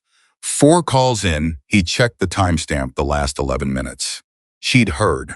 Of course she'd heard. Megan had always been faster at finding things out than was comfortable. He called her back. She picked up before the first ring finished. "Cole." Her voice was doing the thing voices do when someone has been frightened out of their mind and has then received information that the specific thing they were frightened of has resolved and is now running the fear and the relief through the same channel simultaneously. So what comes out sounds like anger because the body doesn't distinguish well between the two. "I'm fine," he said. "I know you're fine." Rachel, some flight attendant. A reporter contacted a flight attendant. "Cole, what happened? Did you actually fly the plane?" "Part of the way." "The first officer flew it." "Stop making it sound smaller than it is." "That's not." Her voice broke slightly. She steadied it. "Are you okay?" He thought about that, in the way he rarely thought about direct questions, honestly, and without the deflection that was usually available. "Yeah," he said. "I think I might actually be." Silence on her end. Cole, I'm in Juneau. I'll get to Anchorage. Might be later than planned. I'll wait, she said immediately. Obviously, I'll wait. Cole, another pause. They're saying it on the news. About you. About that they said a Hells Angels member. They said, I know. Are you okay with that? He thought about the cockpit, about the instruments and the approach and Noah's hands on the controls and the gray outside on the windshield parting at 300 feet to show him the runway. He thought about Frank Dalton's nod from across the aisle and Rachel's calm and Dr. Marsh crouched beside the captain with 2 fingers on his wrist, counting. He thought about Lauren's hands, finally open in her lap. It's fine, he said. You sound different, Megan said. I'm tired. That's not what I mean, and you know it. He leaned against the wall of the operations room and stared at the ceiling. Megan. What? I need you to stop talking for 30 seconds. She was quiet. Cole closed his eyes. He listened to his own breathing. He listened to the ambient noise of the terminal, filtering through the walls of the operations room, the sounds of the normal world continuing its business, aircraft and announcements, and the low roar of a place designed to move people from one point to another. He had been in this place before, the place right after something difficult, and he knew the shape of it, the particular exhaustion that was not tiredness, but the body accounting for everything it had spent. The slow return of details that had been irrelevant during the emergency hunger, cold, the specific ache in his lower back from a seat that wasn't designed for someone his height. He had been in this place before, but this time, something was different. This time, when he took stock of what he felt in the space after the emergency, the thing he found was not relief alone. Not the grim, empty relief of it's over, I'm alive, I will now go somewhere and not think about it. The thing he found alongside the exhaustion was something older and more complicated. Something that felt, in a way he didn't quite have words for yet, like being intact. Megan's voice came back, Cole. I know you're not going to say whatever it is you're not saying. You never do. But I'm going to tell you something, and I need you to actually hear it. I'm listening. Whatever happened up there, whatever you did or didn't do, or whatever it cost you to do it, I need you to know that I have been waiting for 5 years to hear you sound like yourself again. He didn't answer immediately. And you do, she said. Right now, you sound like yourself in the terminal, somewhere beyond the operations room. A gate agent was making an announcement. A flight was boarding. The ordinary machinery of the world was running exactly as it always ran, unconcerned with what had happened in the last hour, indifferent to the specific gravity of the moment Cole Maddox was standing inside. He pressed the back of his head against the wall. I'll call you when I have a flight time, he said. Okay, Megan. I'm okay, she exhaled. Good, she said. That's good. He ended the call. He stood in the room for another minute, alone, his duffel on the floor at his feet, his hands empty, the Hells Angels colors quiet across his back, in a room where nobody was watching them and drawing conclusions. Then he straightened. There was a statement to give. There was a first officer to check on. There was a captain in a hospital whose survival was no longer a question that needed answering, but whose recovery was going to be a long road. And Cole was going to make sure the people who needed to know specific of what had happened in that cockpit heard them from him, directly and accurately, without exaggeration, without false modesty, and without a single word that wasn't exactly true. He picked up his duffel. He opened the door. David Torres was waiting in the corridor with the patient look of someone who has learned that patient waiting is frequently the most useful thing available to him. Ready? Torres asked. Cole slung the duffel over his shoulder. Let's go, he said. The debriefing room smelled like bad coffee and fluorescent lighting, which was a combination Cole associated with every official proceeding he'd ever been required to sit through military boards. Post-mission reviews, the particular flavor of institutional accountability that always seemed to take place in rooms designed to make people slightly uncomfortable. He didn't mind uncomfortable. He sat across from 2 NTSB representatives and an FAA liaison and a woman from the airline's legal department who had introduced herself and then gone immediately quiet, which was the most intelligent thing a lawyer could do in a room full of people who had not yet finished speaking. Torres sat to the side, a notepad open, taking the kind of notes that weren't really notes, but were the appearance of notes, the bureaucratic equivalent of showing your work. The senior NTSB investigator was a lean man in his late 50s named Haskell, and he had the kind of face that had asked hard questions for so long that hard questions had become its default setting. He looked at Cole the way Cole imagined. Cole looked at instruments systematically, looking for information, not interested in what he expected to find, but in what was actually there. "Mr. Maddox," Haskell said, "I want to be clear before we begin. You're here voluntarily. You're not a certificated crew member on this flight. You're not under legal obligation to provide this statement today." "I know," Cole said. "You're entitled to—" "I understand my rights," Cole said. Not dismissively. Factually. "I'm here because I was in that cockpit, and you need accurate information about what happened, and I'm the person who can give it to you. Let's get started." Haskell looked at him for a moment. Then he clicked on his recorder. "Walk me through it from the beginning. Your decision to approach the flight crew." Cole walked them through it. He was precise without being clinical. He described his assessment of the aircraft's change in vibration. He described his conversation with Frank Dalton, keeping it brief, keeping it accurate, not making Frank's role larger or smaller than it had been. He described standing up. He described what he'd said to Rachel and what Rachel had done. He described entering the cockpit and what he found there. He did not exaggerate. He did not perform. He had been in enough debriefing rooms in his military career to know that the most damaging thing a witness could do was make themselves sound more indispensable than they had actually been. It introduced inconsistency. It created gaps between what could be verified and what was being claimed. And beyond the practical problem, it was simply not accurate. And Cole had a specific and deeply held relationship with accuracy that went back to the first time he understood that in aviation, the margin between accurate and inaccurate was measured in lives. "The decision to continue to Juneau rather than divert to Sitka," Haskell said. "Walk me through that assessment." Cole did. Fuel, distance, medical status, weather trend at Juneau. The specific information provided by Dr. Marsh about the captain's condition, and what the phrase "every minute matters" meant in practical terms when translated into flight time. "That was your call?" Haskell asked.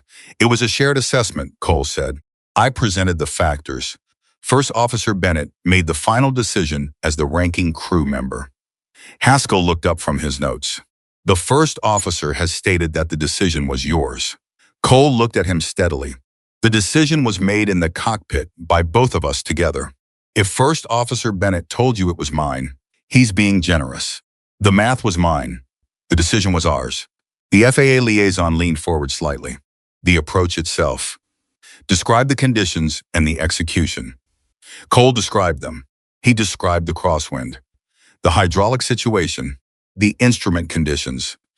He described Noah's execution of the approach, and he described it accurately, which meant he described it well, the precise corrections, the discipline of not overcorrecting in the crosswind, the call of the runway at the right moment, and the subsequent transition to visual that had been textbook in its timing. "You let the first officer fly the approach," Haskell said. There was something in the phrasing that wasn't quite a question. "Yes." "Why?" Cole thought about it, not because he didn't know the answer, but because he wanted to give Haskell the right version of it. "Because he was capable of flying it," Cole said. "And because a pilot who lands an aircraft through that set of conditions knows something about themselves afterward that they can't learn any other way. I wasn't going to take that from him because it would have been easier for me to do it myself." Silence in the room. The airline lawyer wrote something on her pad for the first time. Haskell held Cole's gaze for a long moment. "You were not acting in an official capacity. You were a passenger who volunteered." "Correct." "And you made that choice without any expectation of—" "I made that choice because there were 200 people on that aircraft," Cole said, "and the captain was down, and the first officer needed another set of hands. There's nothing complicated about it." Haskell looked at him a moment longer than was strictly necessary. Then he glanced at the recorder and back at Cole. Mr. Maddox, he said, I've been doing this work for 23 years. I've interviewed a lot of people who were involved in emergency aviation events. Crew members, passengers, first responders. He paused. The people who were actually important to the outcome are almost never the ones who make themselves sound important. Cole said nothing.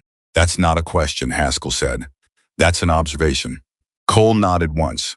They continued for another 40 minutes.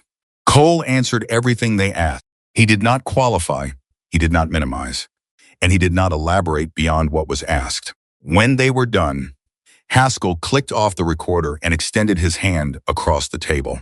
Cole shook it. One more thing, Haskell said, more quietly now, the official register dropping slightly. Your military service record, can you tell me the aircraft you were flying when you left aviation? Cole looked at him. The question was not part of the official inquiry. Cole could see that clearly. Haskell was asking as a person, not as an investigator, and both of them knew it. MH-60 Blackhawk, Cole said. Modified configuration. Combat deployment. Haskell was quiet for a moment. What happened? Cole met his gaze.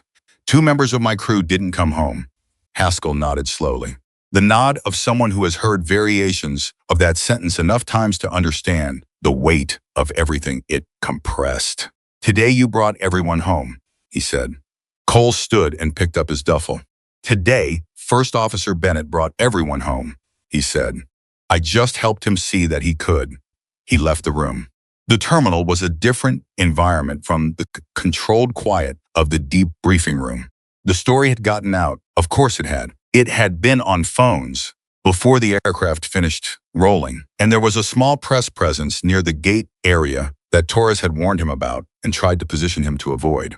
Cole appreciated the effort and ignored the advice, not from stubbornness, but because walking around journalists required pretending they weren't there, which was more energy than simply walking through them directly.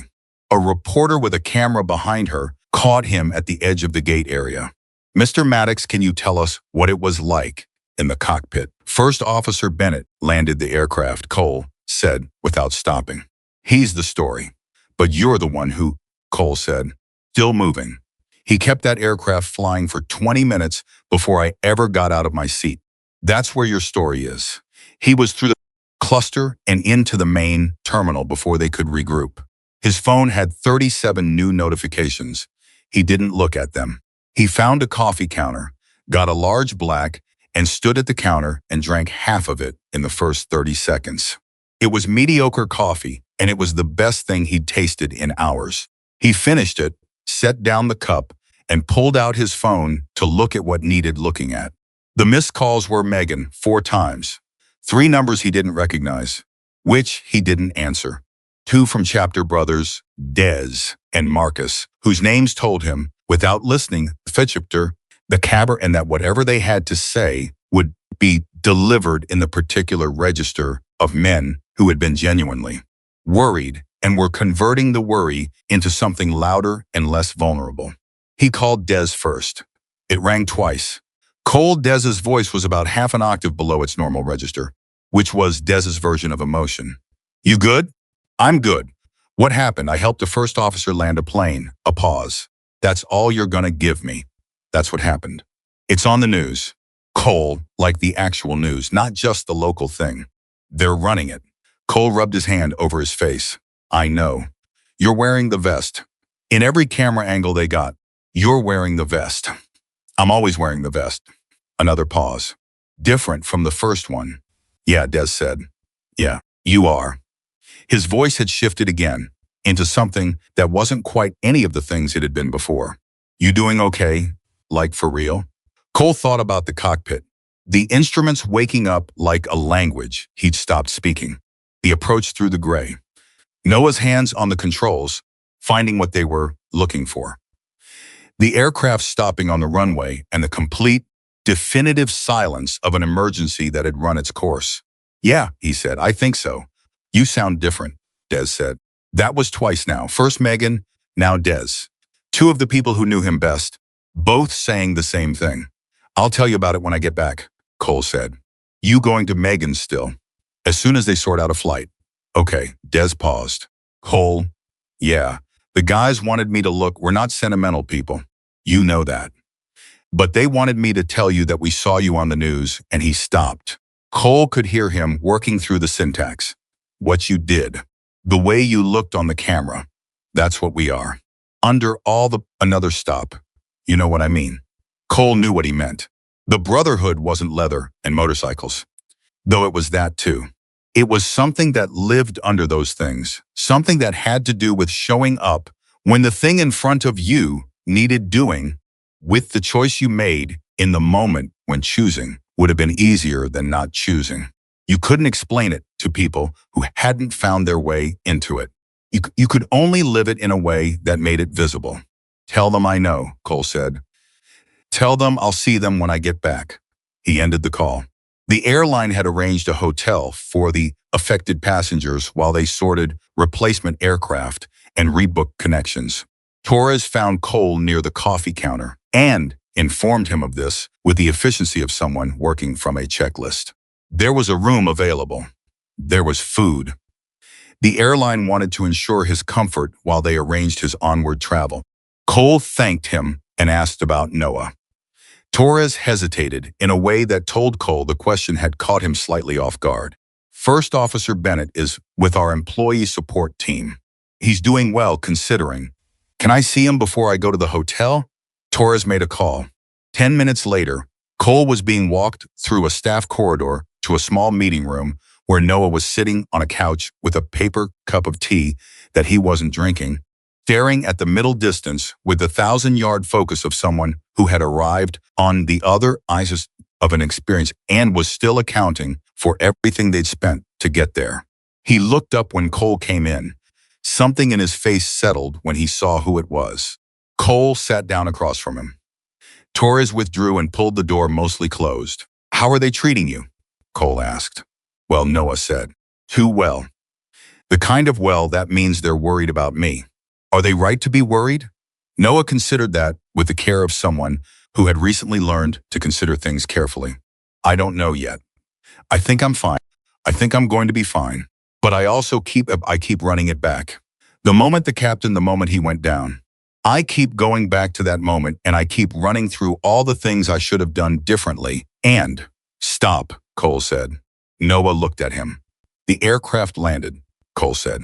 The captain is alive. The passengers are safe. The debrief found no procedural errors in your handling of the emergency. He paused. The part where you keep going back and finding things you should have done differently, that's normal. That's how every good pilot processes a close call. But don't confuse the processing with the verdict. The verdict is already in. What's the verdict? You kept that aircraft flying for 20 minutes alone in conditions that would have tested pilots with twice your experience. Then you flew an instrument approach in crosswind at the edge of conditions on degraded hydraulics and you put it on the runway. Cole looked at him steadily. The verdict is that you found out who you are. Noah was quiet for a moment. Then he said, I keep thinking about what you said before the approach, that I had the controls, that it was my landing. It was. You could have taken it. It would have been easier. Easier for who? Noah thought about that. You know, when you first came into the cockpit, and I saw you, before I heard you speak, he stopped. I almost said no. Cole looked at him. I almost did. What stopped you? Noah paused. The way you asked about the aircraft status. You weren't asking me to confirm something you already knew. You were gathering information. Like an aviator gathers information. Nobody who didn't know what they were doing asked questions in that specific sequence, in that specific order. He shook his head slightly. It was 30 seconds and then I knew. Cole nodded. You trusted the right thing. The competence, not the clothes. Yeah. Noah looked at his untouched cup of tea. I owe you an apology for the 30 seconds before that. You don't. I do. I looked at you and you had an incapacitated captain, a failing hydraulic system, a dead engine, and a degrading weather situation, Cole said. The fact that you had a single second of uncertainty about the random passenger who walked through your cockpit door is the least remarkable thing that happened today. Noah almost smiled. It was a tired smile, The kind that comes from a face that hasn't had access to much warmth in the last hour and is slightly uncertain about the mechanics. Rachel told me something, Noah said, after we landed. She said you asked how she was doing. Not thank you. Great job, fantastic work. You asked how she was doing. Cole said nothing. She said nobody ever asks her that, Noah said. After a hard flight, it's all debrief and procedure and checking boxes. Nobody asks how she is. Cole thought about Rachel moving through the cabin with the calm of someone who had been managing human fear in enclosed spaces for 2 decades and what it cost a person to do that without anyone accounting for the cost. She kept the cabin from becoming a second emergency, Cole said. That matters. She said you know that, Noah said. She said you looked at her like you actually saw what she'd done. I did. Noah was quiet again. There was a quality to his silence now that was different from his earlier silences, less tight, more spacious. The silence of someone who had moved from the middle of an experience to the beginning of understanding it. What happens to you now? Noah asked.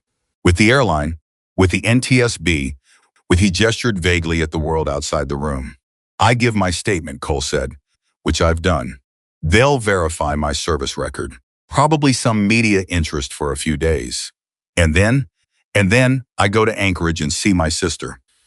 Noah looked at him with the slight disbelief of someone encountering genuine undrama in a dramatically charged situation. That's it? You saved. Noah stopped, reconsidered. You helped save 214 lives today. And then you're just going to go see your sister. Cole looked at him calmly. What else would I do? Noah opened his mouth, closed it, then laughed genuinely, for the first time. The slightly disbelieving laugh of someone who has met a person who doesn't perform themselves. Captain Grant is going to want to meet you, Noah said. When he's recovered enough. That'll take some time. I'll make sure he finds you. Noah paused. When I told him on the phone, just before, one of the support people let me call him briefly. When I told him who you were, he thought I was joking. What did you tell him? Noah met his eyes. I told him you were a pilot wearing a biker vest. That's all you needed to be. Cole held his gaze for a moment. That was the right sentence. He knew it was the right sentence because it had the weight of something true in it, not the whole truth, not the complicated, layered, 5-year-in-the-making truth, but the essential piece of it, the part that had mattered today. He stood up. Noah stood with him, and this time, when he extended his hand, there was nothing tentative about it. Cole took it. The handshake lasted a second longer than a professional handshake, and that second was the acknowledgement of everything that didn't need to be said, the cockpit and the instruments and the gray outside the windshield and the runway materializing out of nothing at 300 feet, and the two of them on either side of the controls, separately and together, finding out what they were made of. Cole picked up his duffel. Get some sleep, he said. You too, Noah paused. Thank you, Cole. Cole stopped at the door. He stood there for a moment with his hand on the frame, and he felt the weight of the duffel on his shoulder and the familiar weight of the vest on his back and something else underneath both of those things, something he had been carrying in a different way for 5 years and was only now beginning to understand how to carry differently. You did good work today, he said. Don't forget that part. He went through the door. The hotel the airline had arranged was a 10-minute shuttle from the terminal, and Cole was on the shuttle before the sun had finished dropping behind the mountains. He couldn't see, but could feel in the particular quality of the cold coming through the vehicle's thin windows. 3 other passengers were on the shuttle, a middle-aged couple who were holding hands with the sustained, unconscious grip of people who had not let go since the first shudder of the aircraft, and a woman traveling alone who stared out the window with the focused intensity of someone actively not thinking about what she was actively not thinking about. None of them spoke. That was fine. At the hotel, Torres had somehow arranged a room on a higher floor with a view of something Cole couldn't see in the dark, but which Torres seemed to believe constituted a gesture. Cole thanked him, took the key card, and took the elevator up. He dropped the duffel on the bed. He sat on the edge of the mattress. He had not sat quietly alone, with nothing required of him. since seat 5A. Since before the vibration changed and his body had started cataloging what his mind was still trying not to acknowledge. He sat now in the silence of the hotel room and let the day arrive in the way that days like this eventually arrive, not as a summary, not as a sequence of decisions and outcomes, but as a physical weight pressing down through the shoulders and into the chest. He put his face in his hands. He sat like that for a while, not crying. Not close to crying, just present with it, with all of it. The 15-year-old version of the cockpit door opening in front of him again. The instruments. Noah's profile, young and under pressure, and doing better than he knew. The captain's wrong color. Rachel's calm. The gray outside the windshield.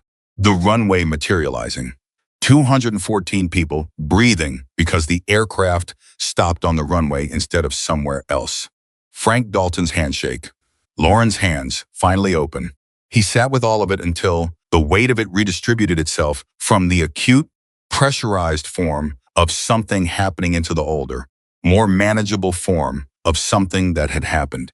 Then he picked up his phone and checked flights to Anchorage. There was a morning departure at 6:40. He booked it. He set an alarm for 4:45. He lay back on the bed without taking off his boots and stared at the ceiling. The room was quiet in the way that rooms are quiet when the building around them is not the hum and thrum of a functioning structure. People moving in adjacent rooms, a television through one wall broadcasting something with a laugh track.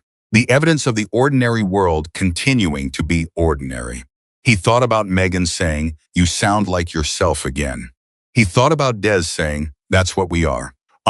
He thought about Frank Dalton, the old pilot, 31 years of military aviation behind him and a paperback on his lap, and the specific, experienced silence of a man who knew when to speak and when to wait.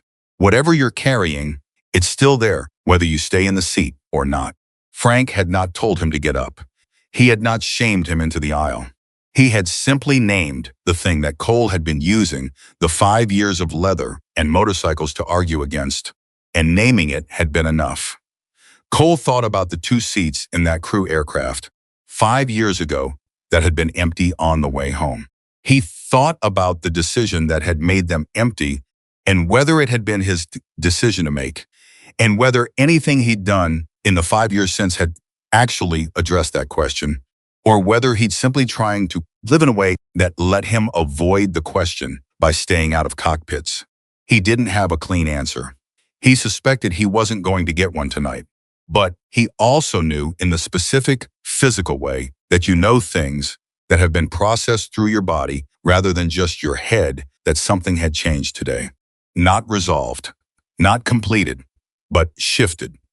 The way the weight on a backpack shifts when you adjust the straps, the same weight, carried differently, sustainable for longer. He had walked back into the thing he'd walked away from. He had walked back in and he had done the work, and he had come out the other side.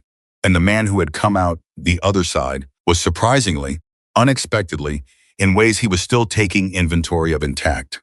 Possibly more intact than the man who had walked away 5 years ago. He closed his eyes. Outside, somewhere far enough away that it was more sensation than sound, an aircraft climbed out of Juneau and headed north, and Cole felt it more than heard it, and this time he didn't press the feeling down. He let it go where it went. He was asleep in 4 minutes. He was on the 6:40 to Anchorage with 4 minutes to spare, not because he'd overslept. The alarm had pulled him out at 45 exactly, and he'd been moving before his eyes fully adjusted to the light. Old habit. Military mornings didn't leave the body the way other things left the body. They became the body. He'd splashed water on his face, pulled on the same jeans and the same boots, shrugged back into the vest, and walked out of the hotel room with his duffel in the same condition he'd carried it into Seattle, Tacoma 20 hours earlier, which felt both accurate and slightly impossible. Because the man who had walked into that airport yesterday morning and the man walking out of this hotel room were operating on different information about themselves. He didn't examine that too closely. Not yet. The shuttle to the terminal was empty except for him and a hotel employee who was clearly ending a night shift and had the 1,000-yard look of someone whose body had been awake past the point where it had anything left to report about the experience.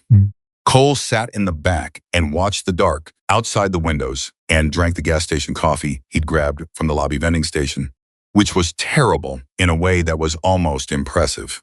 At the gate, 3 people recognized him. He knew they recognized him by the specific quality of attention, the look that was not quite a stare but had the weight of one. The slight adjustment of posture that happens when someone in a public space realizes they are in proximity to someone they've seen on a screen. He had experienced this exact phenomenon in reverse for years, people adjusting to his presence because of the leather, because of the colors. But this was different, and he knew it, and he wasn't entirely sure what to do with it. He chose what he always chose. He sat down, faced forward, and waited. A woman in her 60s sat 2 seats from him at the gate. She had the kind of face that had been weathered by something sustained, not age exactly, but living, the specific kind of living that includes significant loss and has decided not to be destroyed by it. She looked at him directly once, then looked away, then looked back. "Were you on the flight yesterday?" she asked. Cole looked at her. "Yes." She nodded slowly. "My daughter was on that flight." He held her gaze. "She called me from the gate," the woman said, "after you landed. She couldn't. She was crying so hard I could barely understand her. She kept saying, there was a man who went up to the front, and she didn't know his name. She stopped, pressed her lips together with the controlled precision of someone who has learned how to stop tears before they start, because starting them at the wrong moment has cost her before. She's okay. I came to Juneau to I don't know. I needed to be where she was." Cole said, "I'm glad she's okay." "Were you frightened?" the woman asked. Cole thought about that honestly. "Not the way you'd expect." "What does that mean?" He thought about how to say it accurately. When you've been trained to respond to that kind of situation, the training takes up most of the space where the fear would go. You're busy. Fear needs room, and the job doesn't leave room. She considered that. And after. When it was over. Cole looked at the floor for a moment. After is different. She nodded like that answered something she'd been carrying. She said, "You were wearing a motorcycle vest with the colors on the back." "I was," she said when the captain asked. She said she looked everywhere in the cabin. She said she never thought to look at you. Most people didn't. The woman was quiet for a moment. Then, she said she thought about that on the way home, about what it meant that she'd looked everywhere except at you. She paused. She's 28. She's not a person who thinks of herself as someone who judges by appearances. It was a hard thing for her to sit with. Cole looked at her steadily. The hard things we sit with are the ones that change us. If she sat with it honestly, that's more than most people do. The woman looked at him for a long moment. "Can I ask your name?" "Cole Maddox." She extended her hand. "Patricia Vane." He shook it. "Thank you, Cole Maddox," she said. He held her gaze. "Tell your daughter she's welcome." The gate agent announced boarding. Cole stood, slung the duffel, and moved toward the line. Patricia Vane watched him go, and he felt her watching. And he didn't look back, because looking back was not something he had ever been particularly good at, and for the first time in a long time, that felt like a quality rather than a deficiency. The flight to Anchorage was 53 minutes. Cole slept for 47 of them. He woke up on final approach without the alarm. That was usually the only thing that woke him, and he registered that with the specific awareness of someone noting an anomaly. His body had woken itself up for the landing. The way it always had during 14 years of flying, before he'd spent 5 years trying to teach it to stop. He looked out the window. He watched the approach. He didn't look away. Anchorage, in the early morning, had the clarity of a place that had been cleaned by cold, the kind of air that came through even pressurized windows as a quality of light, sharp and real. Cole felt the familiar sequence of touchdown, deceleration, taxi, the gate. He felt it the way he'd always felt it, not as a passenger feels it, but as a pilot feels it. And this time he let himself feel it that way.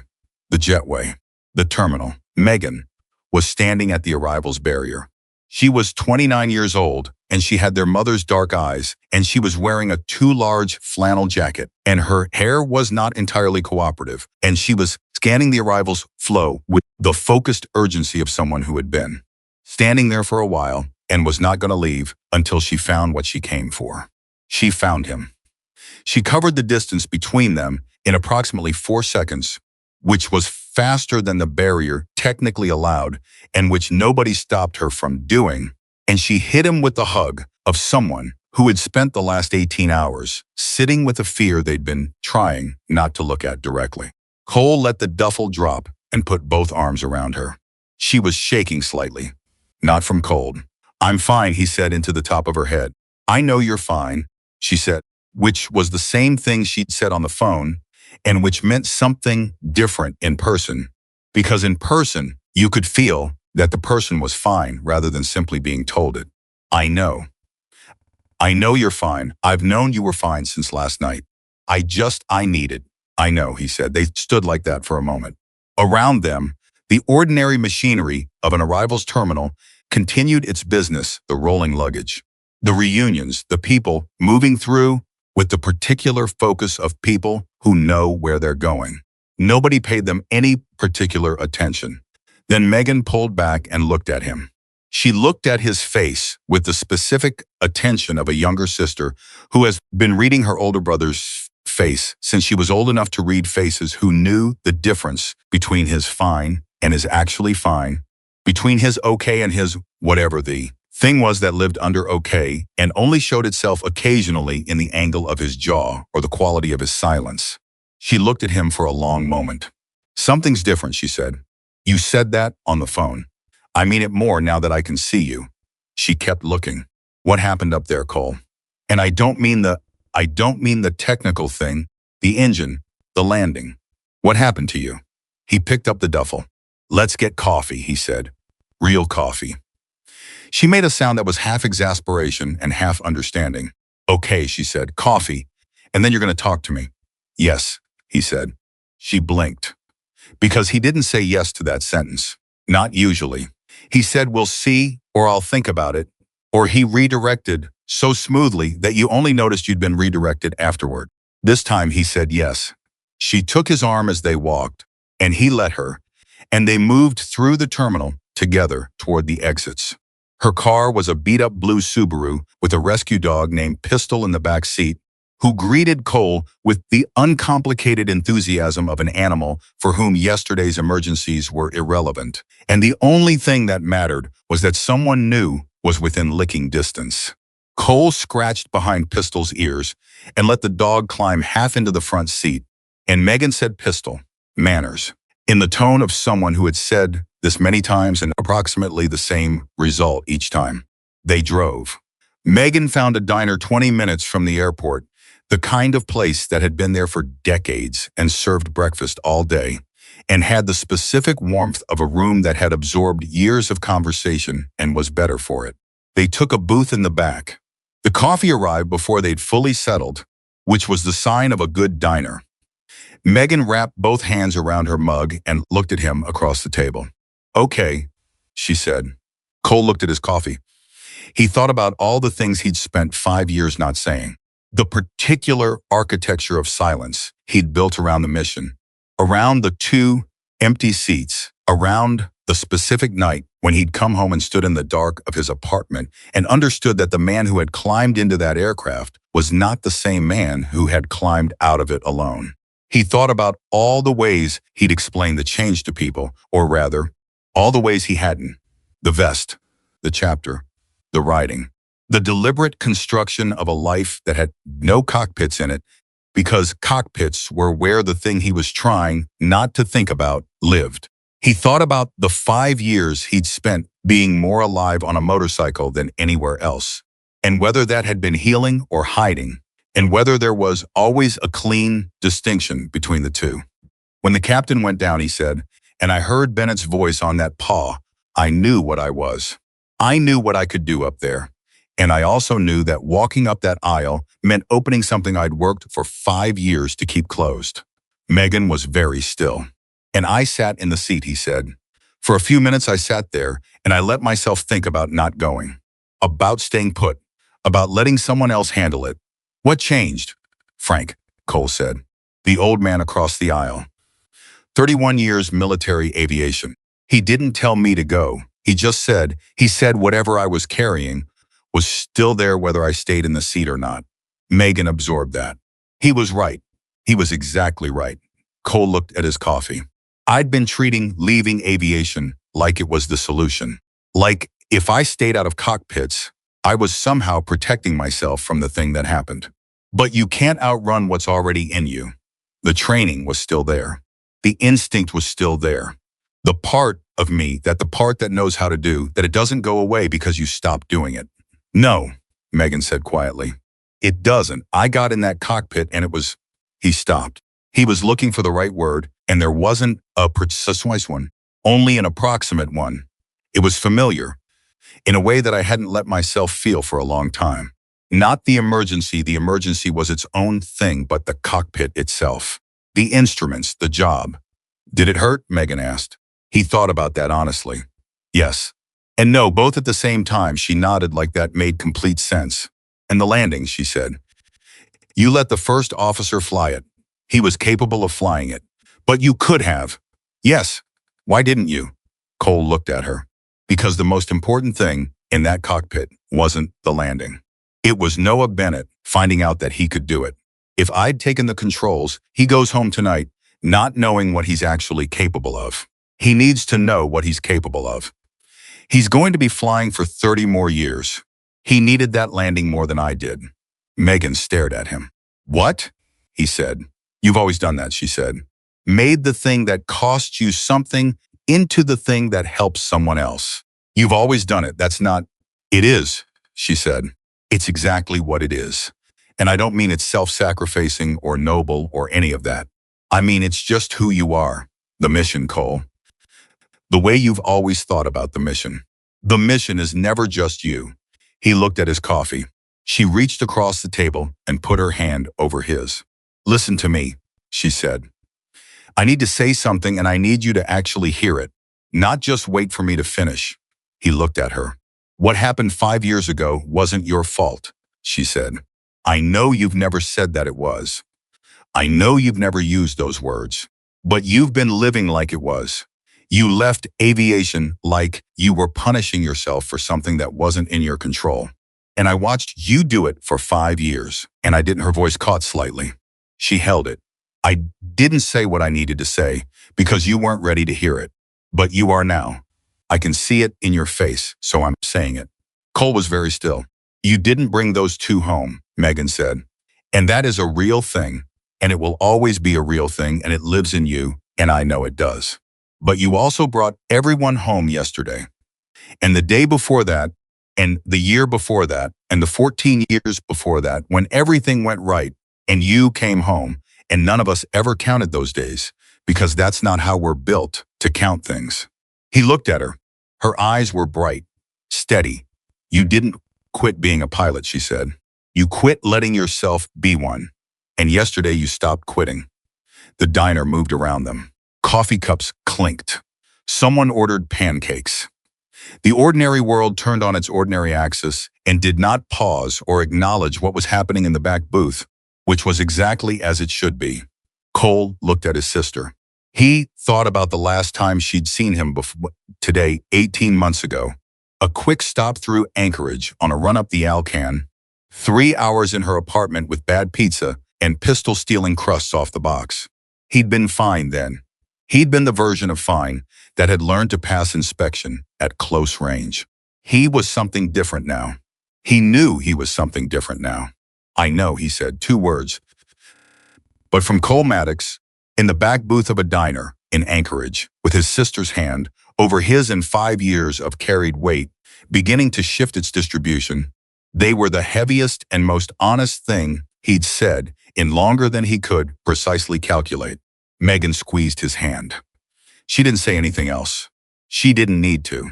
They ordered breakfast and they ate it, and they talked about things that were not the emergency and things that were, and Megan told him about Pistol's ongoing personal war with the neighbor's cat and about her job and about her boyfriend, Marcus.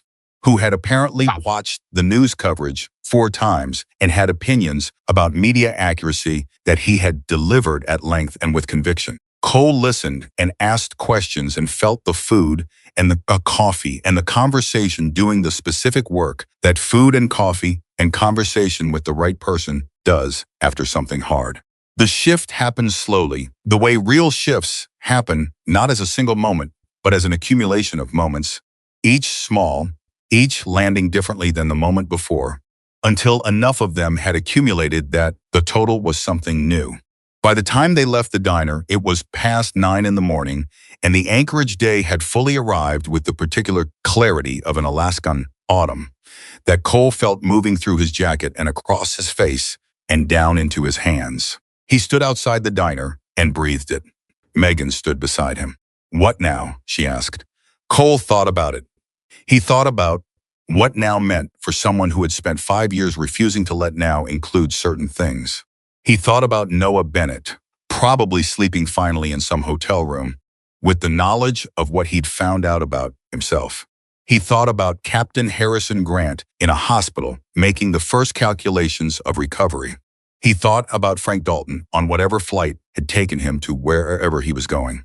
His paperback in his lap, having said the thing that needed saying to the person who needed to hear it, and then gotten out of the way and let it work. He thought about 214 people who were home, or getting there, or calling people they needed to call, carrying with them the strange intimacy of a shared emergency that they would each process in their own way and on their own time.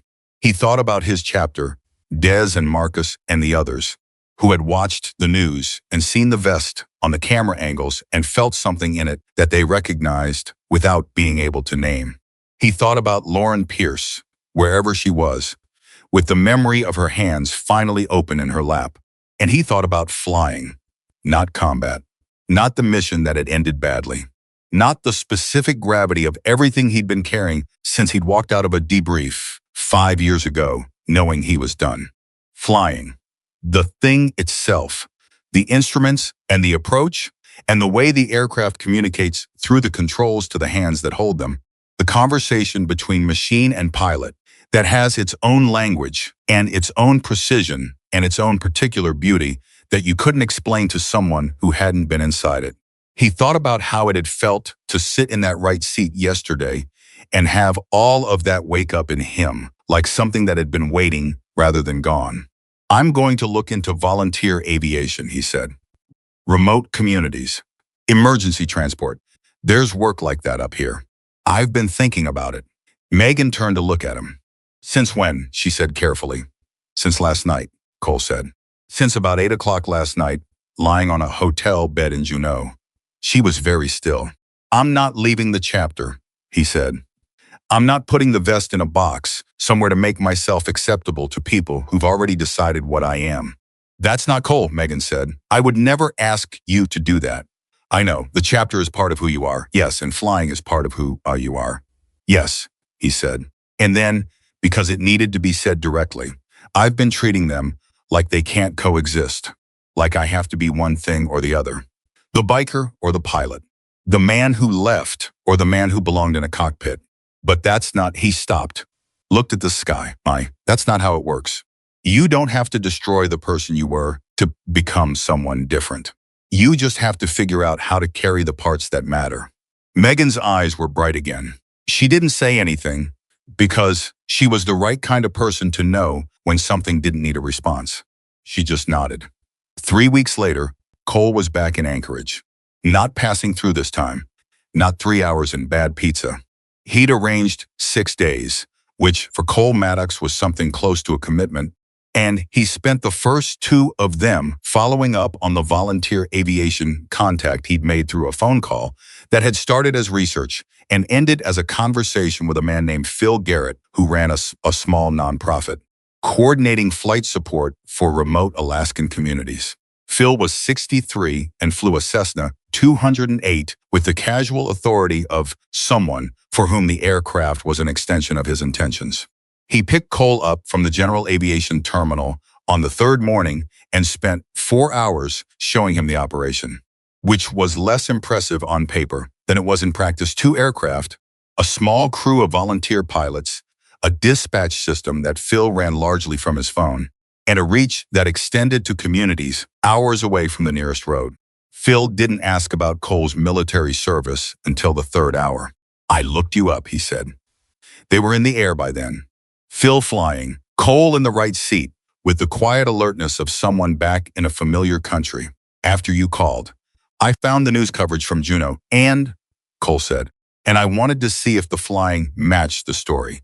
Phil glanced at him sideways. "It does." Cole looked out the window at Alaska, spreading below them the scale of it, the insistence of it, the landscape that was so much larger than the human concerns moving across it. "I haven't held a current certificate in 5 years, Cole said. "I'd need to go through the reinstatement process. Medical check ride, the whole thing." "I know," Phil said. "How long do you think that takes you?" Cole thought about it. "Couple of months. Maybe 3. Phil nodded. "We'd have a seat for you when you're ready." Cole looked at him.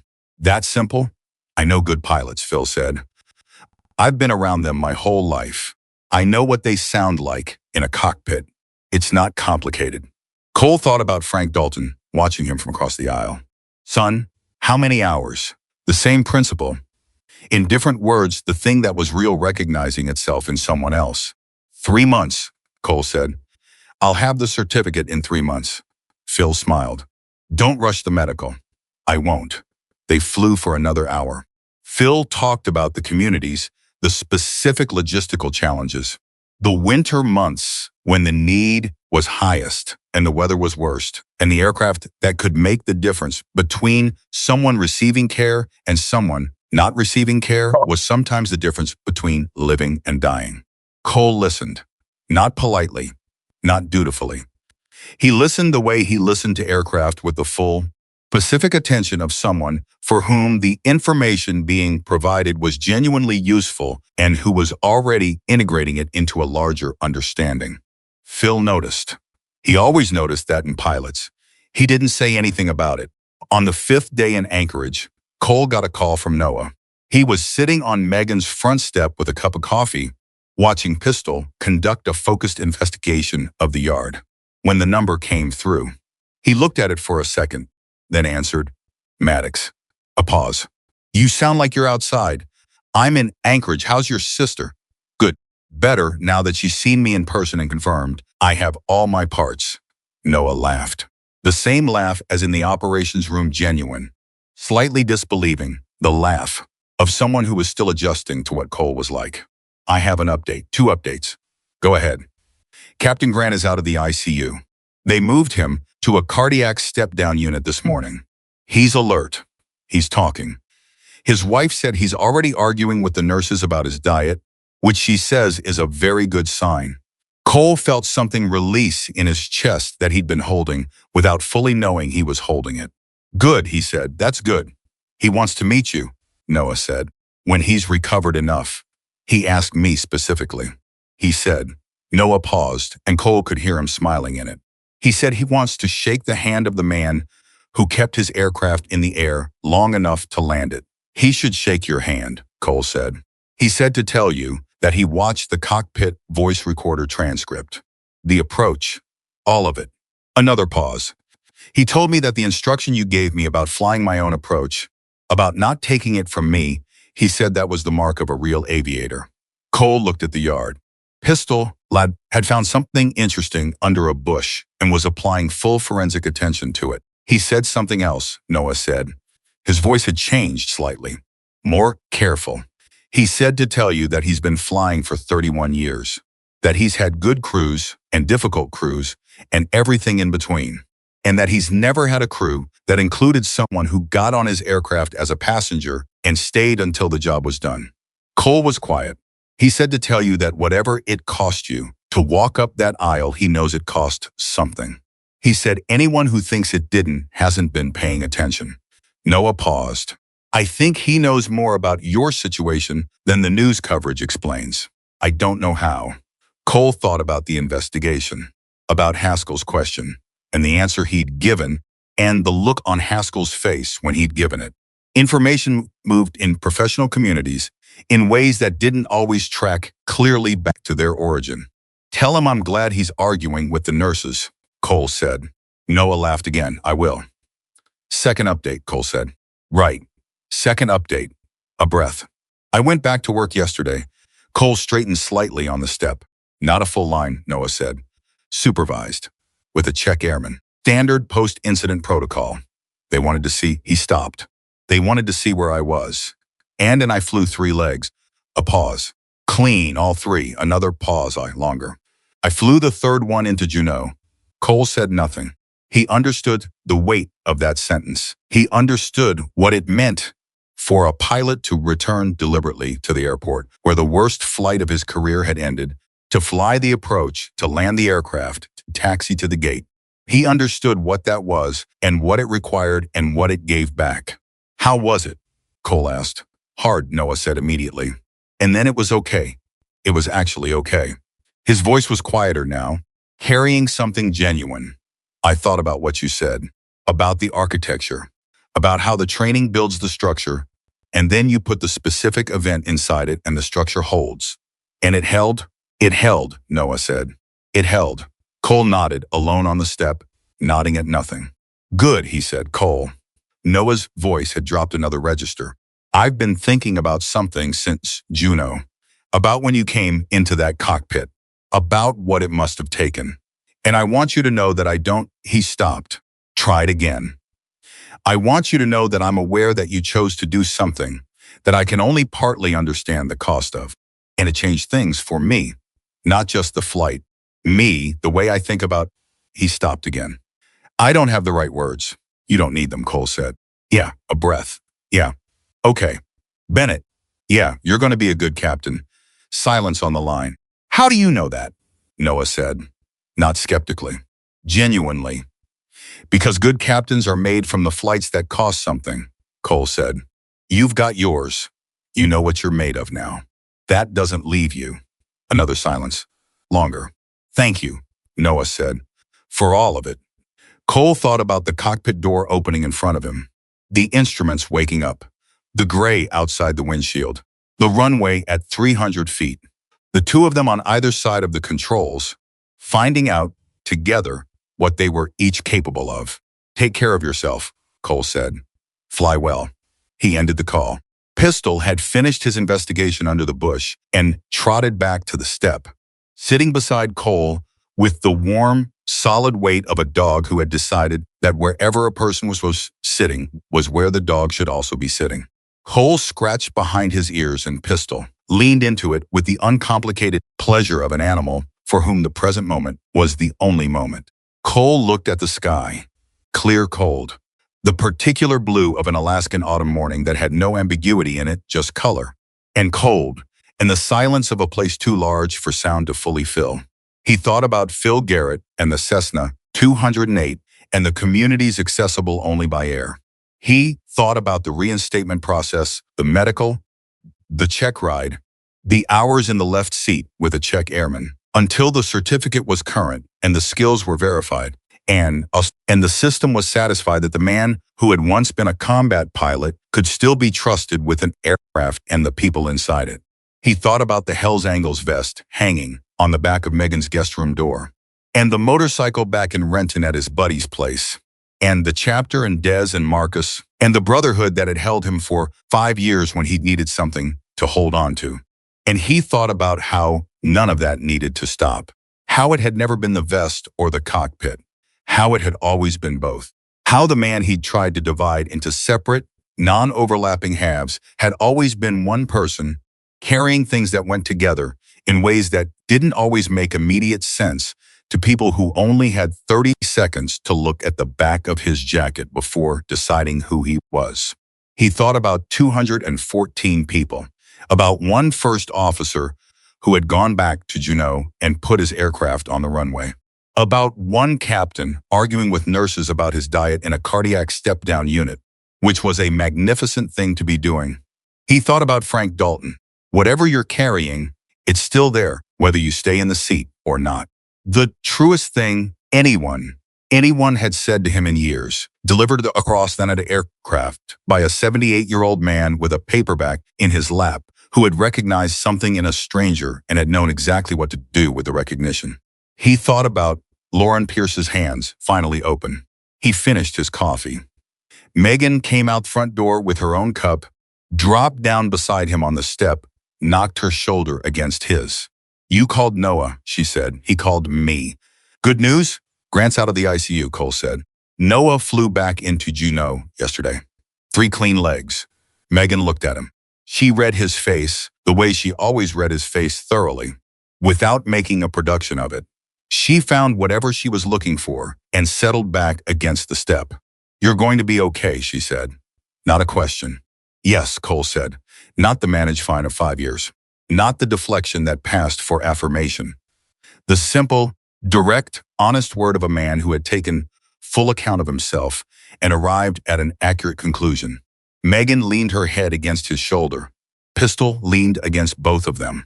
The sky above Anchorage was clear and deep and full of aircraft that moved through it with the silent efficiency of things designed to do exactly what they were doing. Cole watched one climb out, banking north, until it was a point of silver against the blue. He didn't look away. Seat 5A had not turned a biker into a hero. It had not erased 5 years of leather and brotherhood and the deliberate, complicated project of surviving something that had tried to break him. It had not resolved everything, had not healed everything, had not answered every question he still carried about the mission and the 2 empty seats and the specific weight of living when others had not. What it had done was simpler and harder and more permanent than any of those things. It had created the moment when Cole Maddox could no longer look away from the truth that had always been there, that the man in the leather vest and the man in the cockpit were the same man, and that man was worth being fully, without apology, without the need for anyone's permission or anyone's understanding or anyone's revised assessment of what he was allowed to be. He had walked up that aisle for 214 people. He had walked back down it for himself. And from this day forward, Cole Maddox would fly not to prove anything to anyone who had already decided who he was, but because the sky was where part of him had always lived, and he was done pretending that part didn't exist. Some men are defined by what they wear. Cole Maddox was defined by what he did when it mattered, and what he did when it mattered was everything the moment required. No more, no less, and never ever less than the full truth of who he was.